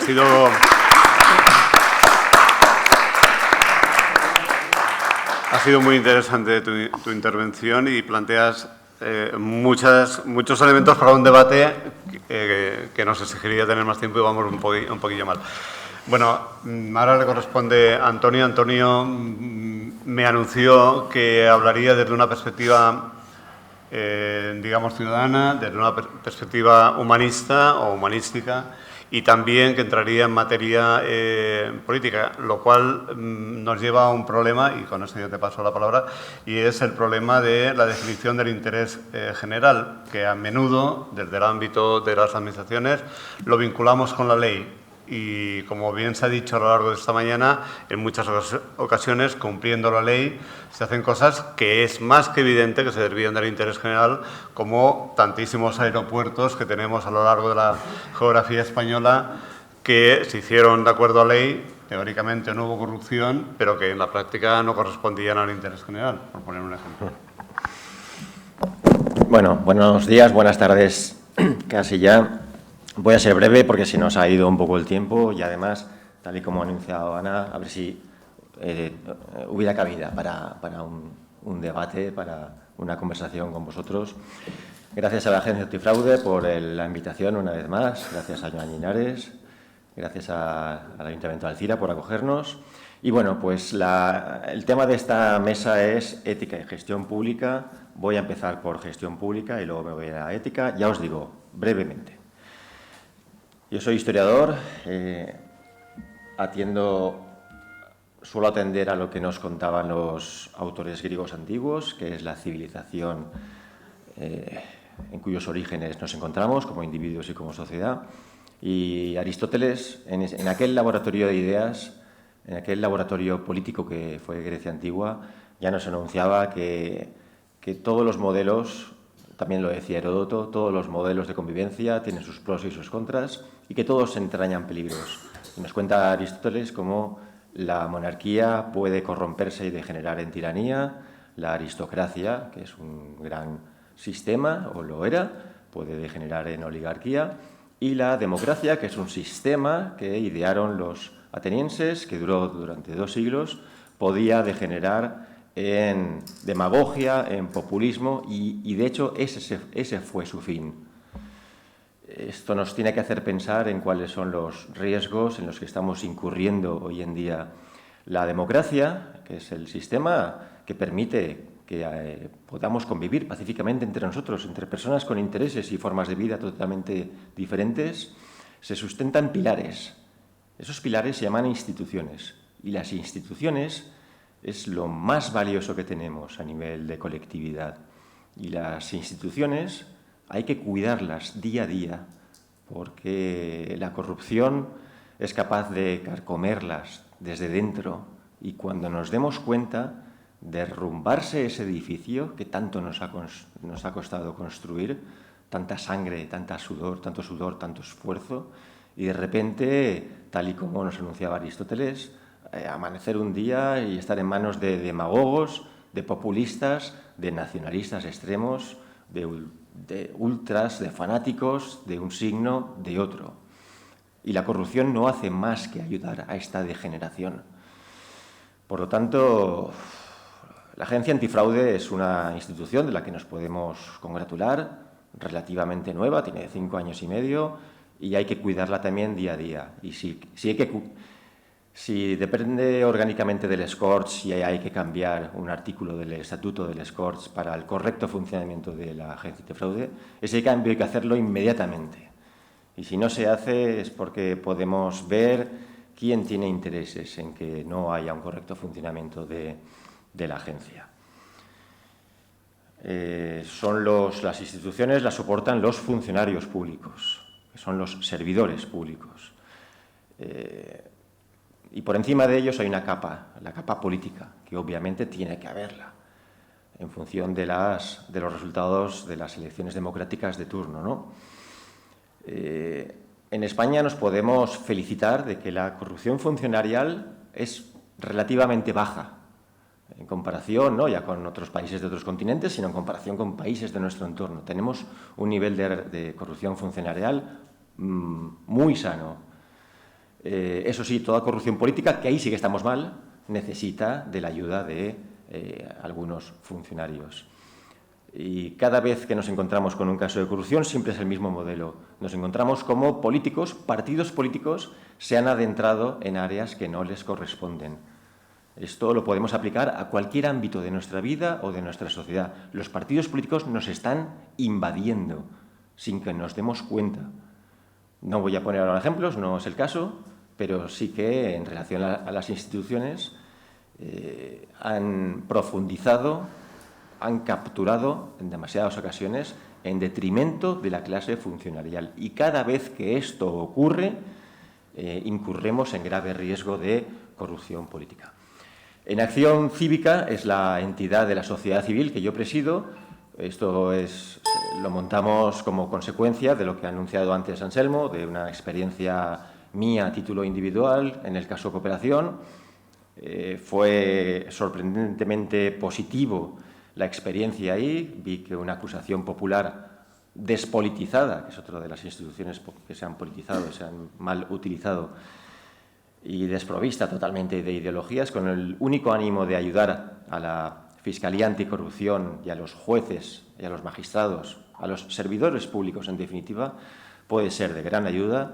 Y tan grata y tan positiva fue aquella experiencia en términos de conseguir justicia, que un grupo de ciudadanos de todos los ámbitos de aquí de Valencia, pues creamos una sociedad, una entidad, una asociación, para que otros abogados en otros puntos de España hagan exactamente eso, personarse como acusación popular con el único ánimo de coadyuvar a la justicia. Y en este aspecto, pues contamos, gracias a la labor de abogados como Andrés Fariña en Colmenar Viejo, en Madrid, como Irma Ferrer en Lanzarote y, sobre todo, como Míriam Salmerón, una grandísima abogada penalista que ella solita lleva, en representación de Acción Cívica, la acusación popular en los casos del IBAM, en el caso de la Diputación de Valencia, en el caso Taula, que eso es monumental, y ahora ya estamos en el caso Azud. Y todo esto lo lleva Míriam Salmerón. Ahí nos encontramos con otra institución, como es la Judicatura, como es la separación de bienes que tiene que presidir todo el sistema democrático, y nos encontramos con que sí, cada juez y cada juzgado es totalmente independiente. Eso es así. Nos encontramos con la politización de los órganos superiores dentro de la Judicatura, eso es otro tema, pero nos encontramos sobre todo con qué tipo de separación de bienes hay en un país en el que un poder depende económicamente de otro. Es decir, hace falta el doble, el triple de juzgados de los que hay, hace falta el doble, el triple de fiscales, sobre todo de fiscales anticorrupción de los que hay, porque no hay voluntad política, porque al final la decisión última de adoptar esta medida depende de los políticos que se niegan por las razones que sean. Tenemos otro ejemplo aquí de una decisión que depende de voluntad política y no quieren los partidos políticos que la justicia, que redunda en la salud de la democracia, en la eficiencia de las transacciones económicas, en la confianza en el país, en el sistema, no quieren. Y no es por cuestión de dinero, porque todos sabemos, y hay estudios económicos de todo tipo, que confirman que toda inversión en juzgados y en fiscales revierte en un beneficio inmediato a la sociedad que adopta esa medida. De manera que nos encontramos que en estos casos que os acabo de denunciar, pues bueno, cae un caso de estos en un juzgado de instrucción que ya de por sí estaba saturado y bueno, pues incurrimos en el absurdo porque el pobre juez, pues entre que llama al primer imputado y llama al segundo imputado y al tercero y al primer testigo, pues puede pasar 2, 3, 4 meses en fase de instrucción desde un interrogatorio y el siguiente, con lo cual se va perdiendo la tensión que requiere una investigación de este tipo, una fase de instrucción de este tipo. También la gente ya se pierde porque sí que en el momento de las detenciones y de los registros domiciliarios y de las oficinas sí que aparecen todos los medios de comunicación, pero cuando ya pasan los años ya pierde interés la gente, se confunde y nos encontramos con que, bueno, pues testigos, imputados van enfermando, van muriendo y al final pues nos encontramos con fases de instrucción de 6, 7, 8 años. Y esto no es hacer justicia. Hace falta, por favor, sobre todo que se adopte la medida de crear juzgados especializados en corrupción política. Igual que hay juzgados especializados en violencia sobre la mujer, tiene que haber jueces especializados en sociedades interpuestas, en paraísos fiscales. Los delincuentes van muy por delante de la formación de los jueces y de los fiscales en este aspecto y a la vez liberaría liberarían estos juzgados especializados en corrupción, liberarían al resto de los juzgados de instrucción. Me paso ya a la ética.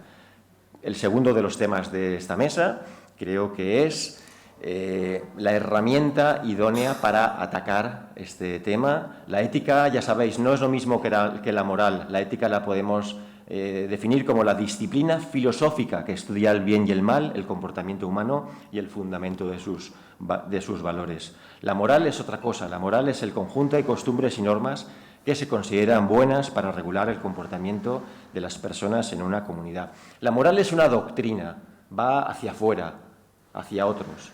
La ética se lleva desde dentro. Y la ética es el día a día de cada uno de nosotros, de nosotros como ciudadanos y como padres de familia. Porque, en definitiva, todos nosotros hemos heredado, a grandes rasgos, la ética de lo que hemos mamado en nuestra casa. Todos esos valores, todas esas virtudes que no nos han transmitido principalmente la escuela ni la universidad. Ahí nos han transmitido conocimientos. Pero esos valores, esas virtudes, las hemos visto viendo cómo actúa nuestra madre, nuestro padre, nuestro tío, nuestro hermano mayor.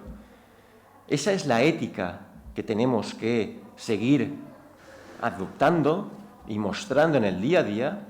Y ahora me voy a referir no ya a la ética de cada uno de los individuos a nivel cotidiano, sino la ética de los gobernantes.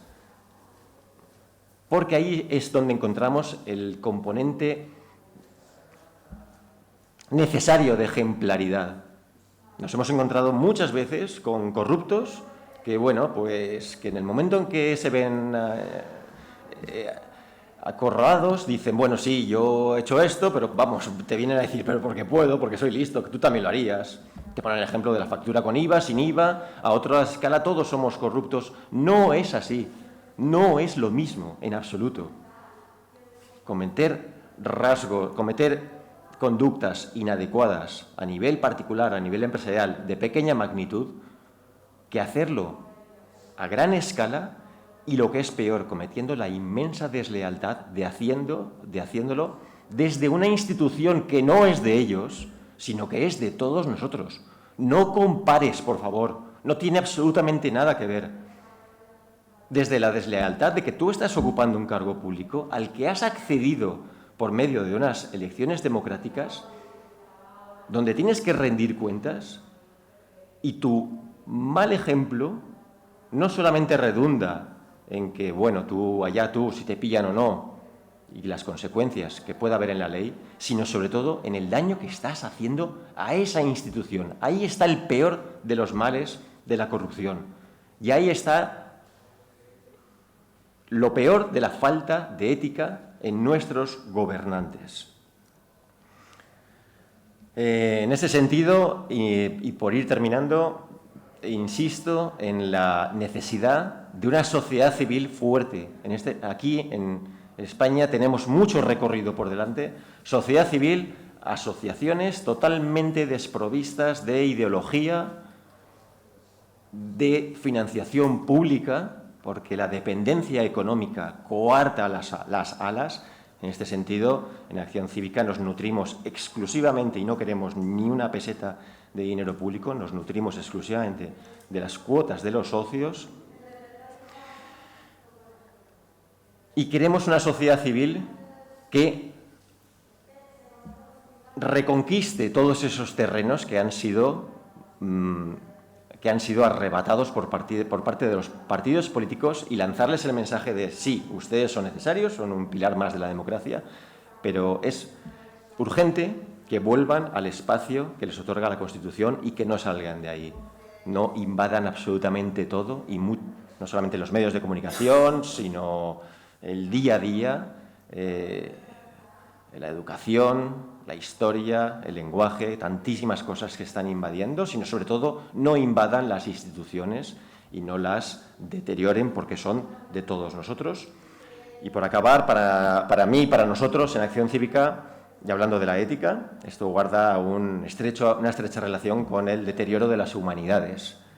Ya desde hace mucho tiempo, cada cambio de ley educativa comporta un arrinconamiento de aquellas disciplinas que, como la historia del arte, la historia, la filosofía, la ética, la cultura clásica, ayudan al sentido crítico, ayudan a detectar abusos por parte de los que están por encima de nosotros y, sobre todo, hacer frente a estos abusos. Ya no es inevitable concluir que no es un hecho casual, es decir, conviene, de forma consciente o inconsciente, y se está haciendo desde hace ya mucho tiempo, que haya una masa de gobernados que no sepan muy bien discernir qué es verdad, qué es mentira, cuáles son los intereses ocultos. No pasa nada, nada trae responsabilidad. La responsabilidad es uno de los pilares de la democracia ateniense. Lo era al principio de la democracia nuestra. Ahora no pasa nada que alguien un gobernante nuestro, un representante nuestro se le pille mintiéndonos en la cara. Ya no trae consecuencias porque todo vale. Con lo cual, también desde Acción Cívica, como actividad paralela a la principal, que es la de nuestra actividad como acusación popular en procedimientos judiciales que guardan relación con el presunto desvío de dinero público, estamos realizando campañas y certámenes para premiar a aquellos que defienden las humanidades y que señalan que no podemos seguir así, de cara a nosotros y sobre todo de cara a nuestros hijos y a nuestros nietos, por el peligro que entraña para todos nosotros como sociedad, seguir eliminando este tipo de contenidos que nos alejan de la barbarie, nos definen como civilización y que permiten que convivamos como convivimos en este país, que en definitiva somos un gran país con una inmensa mayoría de personas sensatas, que estamos mermados, estamos deteriorados por una clase política que no merecemos. En este sentido, este es el papel que creo que desde la sociedad civil, a pesar de que os tengo que reconocer que estamos cansados, porque son ya bastantes años realizando esta actividad y es muy pesado la actividad de ejercer de acusadores en procedimientos judiciales de este tipo, es cansino, pero os digo que vamos a continuar durante muchos años, todos los que podamos, además de la actividad complementaria de intentar salvaguardar la ética y el resto de los valores que nos transmitieron nuestros autores griegos y romanos antiguos. Eso es todo, gracias.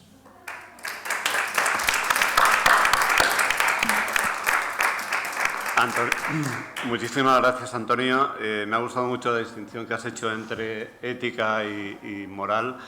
Siempre he pensado que el moralista le dice al otro cómo tiene que vivir, pero no se aplica lo que le dice, y el ético se intenta autoexigir. Como habéis hecho unas intervenciones, vamos, más ajustadas al tiempo imposible, parezco el del látigo, hemos conseguido recuperar algún minuto. Así que voy a plantearos dos preguntas al margen de las que puedan hacer. Una es que nos hables, por favor, de tu visión de los regalos, que es una forma de inducir a una empatía peligrosa o simplemente ilegal. Y por otra parte, cuando has planteado la reflexión de la justicia, claro, un juicio largo es un juicio en el que al final muchas veces hasta los encausados se acaban muriendo, con lo cual no hay ningún castigo social. ¿Cómo se podría solucionar? Y una cuestión que nos aparece mucho en las experiencias formativas con alumnos de Derecho es por qué no hay jueces de apoyo. Una medida tan simple en procesos que son especialmente grandes. Vale. Gracias. Bueno, pues brevemente, volvemos a caer dentro del Código de Buena Conducta, el Código de Conducta del EBEP, y nos encontramos con que, como bien os había comentado antes también, los principios éticos y de conducta, que aunque separados se recogen todos en esos 3 artículos, al no prever ningún tipo de sanción para esos, pues para el incumplimiento del principio de austeridad, que también me gusta mucho, el tema de la aceptación de regalos, etcétera, pues nos encontramos en lo mismo. Entonces, ¿qué se ha conseguido con esto? Que desde las diferentes instituciones se haya tenido que establecer, porque claro, el mensaje que nos da el EBEP es muy amplio, no se aceptarán regalos pero no lo deja ahí, sino que dice que vayan en contra de los usos habituales y de cortesía. Dices, muy bien, ¿eso qué es? Eso es un concepto jurídico indeterminado, por lo tanto, no tenemos ni idea de lo que son los usos jurídicos, los conceptos jurídicos indeterminados no sabemos lo que son, al final, es decir, es algo que no tenemos una definición. Dar unos pendientitos de TOUS a las profesoras de los nenes, que eso nos ha pasado toda la vida, o dar una plantita, eso va en contra de los usos habituales. Evidentemente hay que establecer cuantías. ¿Por qué? Pues porque lo que mueve el ánimo de esa persona para coger un regalo que a veces, bueno, pues para no llegar al punto de la corrupción, tenemos que fijar una cuantía. ¿Qué cuantía es? Pues depende, es lo que os comentaba, como el IBEP no lo ha establecido, han sido las instituciones las que han tenido que, en sus propios códigos éticos, que tenéis uno nuevo ahora que acaba de entrar en vigor en febrero de 2022, hay que establecer cuantías. Entonces, tenemos cuantías para todos los gustos, pero más o menos se ha establecido que hasta 50 euros los regalos se pueden aceptar, porque entonces no van a mover nuestro ánimo y no nos van a obligar a hacer nada que no queramos hacer. Pero a partir de 50 euros la cosa cambia. Con lo cual, a partir de 50 ya se entiende que el ánimo de esa persona empleada pública no va a ser... lo vamos a mover en el sentido que queramos. Así que lo veo curioso porque el estatuto, dentro de todo lo que podía haber hecho, también es una ley que hay mucho que decir sobre esa norma, porque es una norma incompleta, básicamente, que dependía de las comunidades autónomas hacer algo y no han hecho nada, pero podía haber hecho algo más, haber establecido, pero no, lo ha dejado en manos del resto de instituciones, con lo cual estamos en las mismas, así que poco más. Sí, al estatuto y a las leyes de función pública en general tampoco han regulado la dirección pública, y que es fundamental, pero bueno, eso es un problema que tenemos. En gestión pública y en materia de corrupción, pues hay una acción preventiva y una acción penal. Yo soy mucho más partidario de la acción preventiva, y dentro de esa acción preventiva, que es la que realiza, entre otros, la Agencia Antifraude, y lo hace muy bien, soy partidario de la ética, del convencimiento, de tener confianza en el sistema y actuar acorde a lo que impera en el sistema, porque todo se retroalimenta, ¿no? Cuando uno llega a un lugar donde todo el mundo incurre en ilegalidades, pues al final acaba haciéndolo, ¿no? Nosotros, sin embargo, en Acción Cívica estamos en la parte penal, es donde es perseguir al que ha delinquido en este ámbito. ¿Por qué no hay jueces de apoyo? Pues es que no los hay porque no hay dinero para ello. Y cuando los hay, además es difícil, porque un juez instructor, estos son macrocausas donde puede haber 50.000, 60.000, 70.000 folios que leer. La lectura y el estudio y el control del sumario es esencial, tanto para el juez instructor, sobre todo, como para el fiscal y como para el resto de las acusaciones. Es muy difícil que sea entre varias personas quienes lleven una instrucción, e insisto en la necesidad de que son sumarios tan complejos y de temas tan cambiantes y además en materias en las que no se dan en las oposiciones a judicaturas. Es necesario que esos jueces sean preparados en aspectos como los que antes he comentado, y que, por lo tanto, haya juzgados especializados que, además, no estén saturados como están ya por sí los juzgados de instrucción. Todo esto hace que se alargue, todo esto hace que, bueno, en fin, es lo que hay. Es penoso para todos, y también a mí me consta que es penoso para los propios imputados y para los procesados. Estar en condición de imputado durante años y años, la verdad es que todo el mundo quiere acabar con el tema, en un sentido o en otro, y deberíamos exigir todos una y otra vez, insisto, en la creación de juzgados especializados. Muy bien. Ahora ya sí que estamos fuera ya de tiempo, habíamos recuperado, pero ya nos hemos situado, y creo que le corresponde a la vicerrectora cerrar esta jornada. Y nada más. Muchísimas gracias, Antonio, muchísimas gracias, Ana María, y muchísimas gracias a todos los que han participado en la jornada.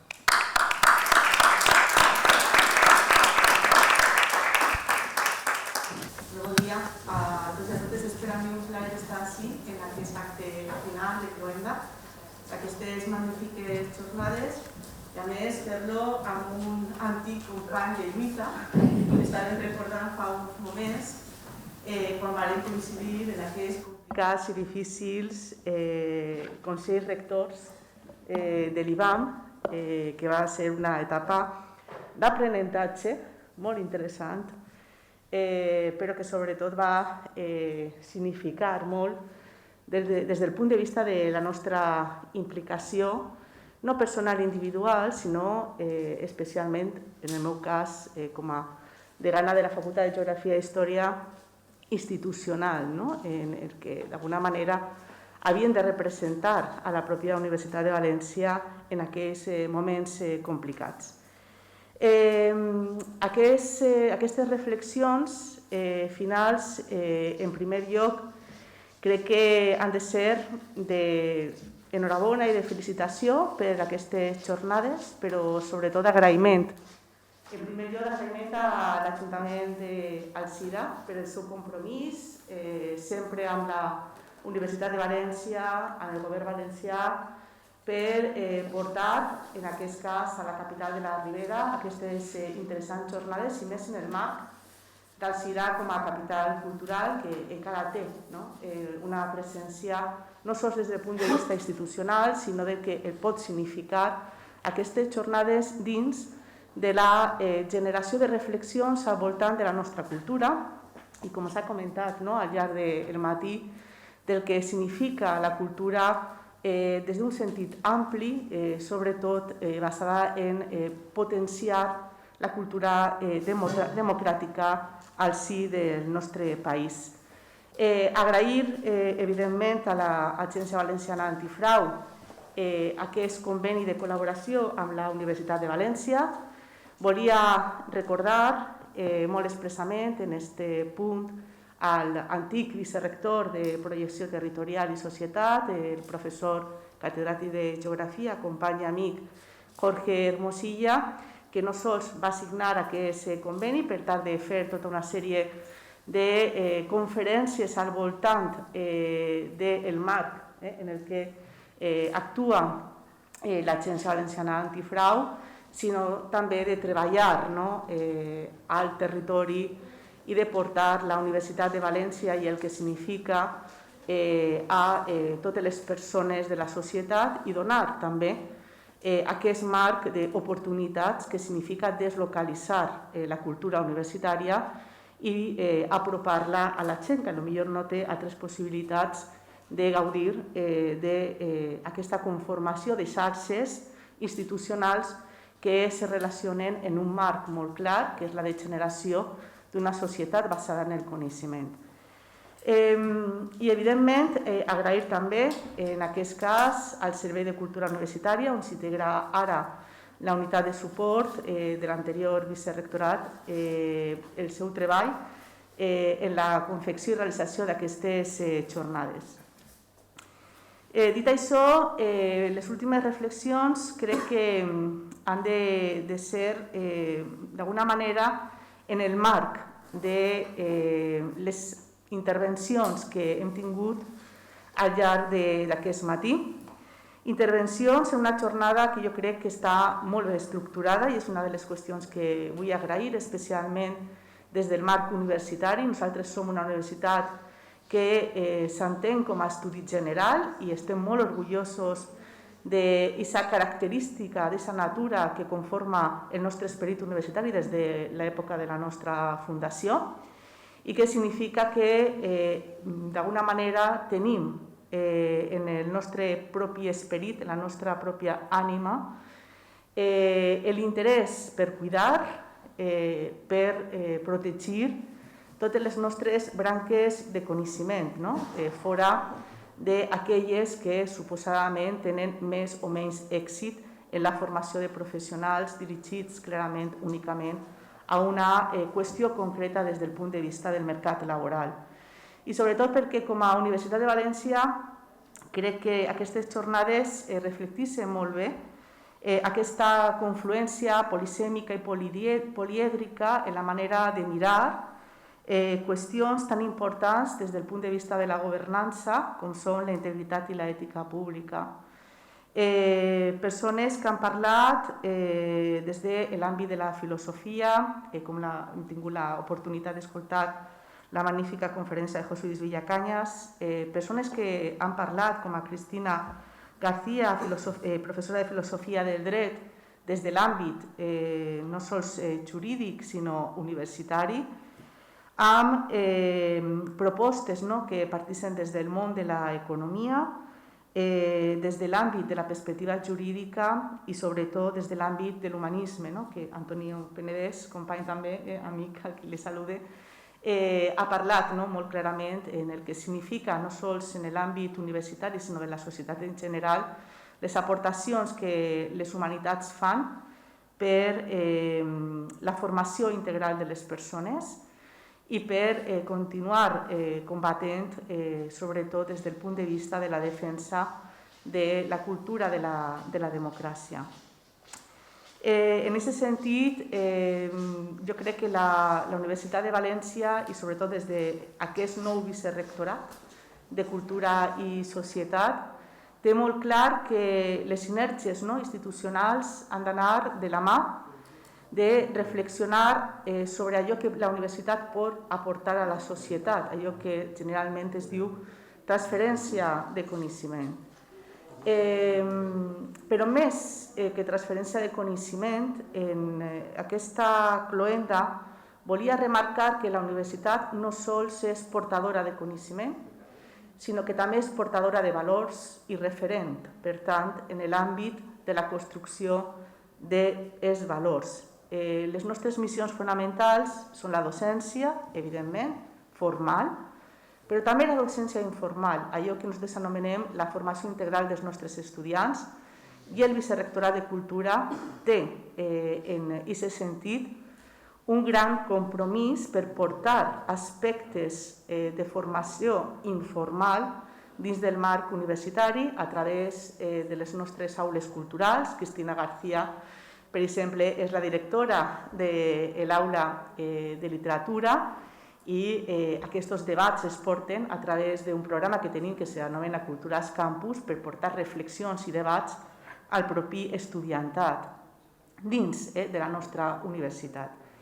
I amb aquesta manera d'integrar ara dins del vicerrectorat allò que anomenaven abans projecció territorial, que té una lectura, diguem, des de la universitat anclada en els valors de la institució lliure de l'ensenyament que partixen d'aquest concepte de l'extensió universitària, portar des de la cultura universitària aquestes reflexions, aquests valors a la societat en el seu conjunt, forma també part d'una manera íntegra de defensar allò que som com a universitat, com a referent que hem de ser com a universitat, i més en el nostre cas sent una universitat 5 vegades centenària, on junta la formació i la investigació, la missió cultural té una part molt important i significativa.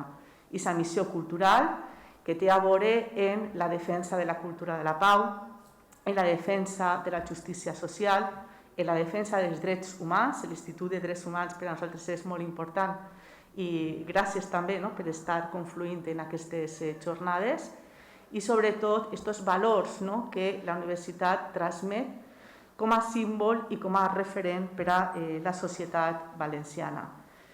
I fem un poc eco, ressò del que comentava Antonio Penedès, l'humanisme és important perquè forma part d'aquesta formació íntegra de les persones, no sols dels nostres estudiants, sinó de les persones que poden d'alguna manera rebre aquests ressons de la pròpia Universitat de València al conjunt de la societat valenciana, però sobretot és important entendre que l'humanisme és portador de cultura i que la cultura universitària forma part d'aquesta manera d'entendre el coneixement, i aquesta cultura és important des del punt de vista de lo que Derrida anomenava les violències transcendentals. Aquestes violències incòmodes per al conjunt social, n'hi ha que incomodar per a canviar les coses, per a fer reflexionar, i sobretot d'aquest marc d'actuacions El que és important no és preguntar-se de manera continuada què és la cultura, sinó què pot fer la cultura, quina capacitat té per a transformar el nostre món i fer-lo d'una manera reflexiva, crítica i sempre amb l'esperit de construir una societat millor. Moltíssimes gràcies, per tant, per aquestes jornades i per produir la possibilitat de tindre així reflexions tan importants com les que hem tingut aquest matí. Moltíssimes gràcies.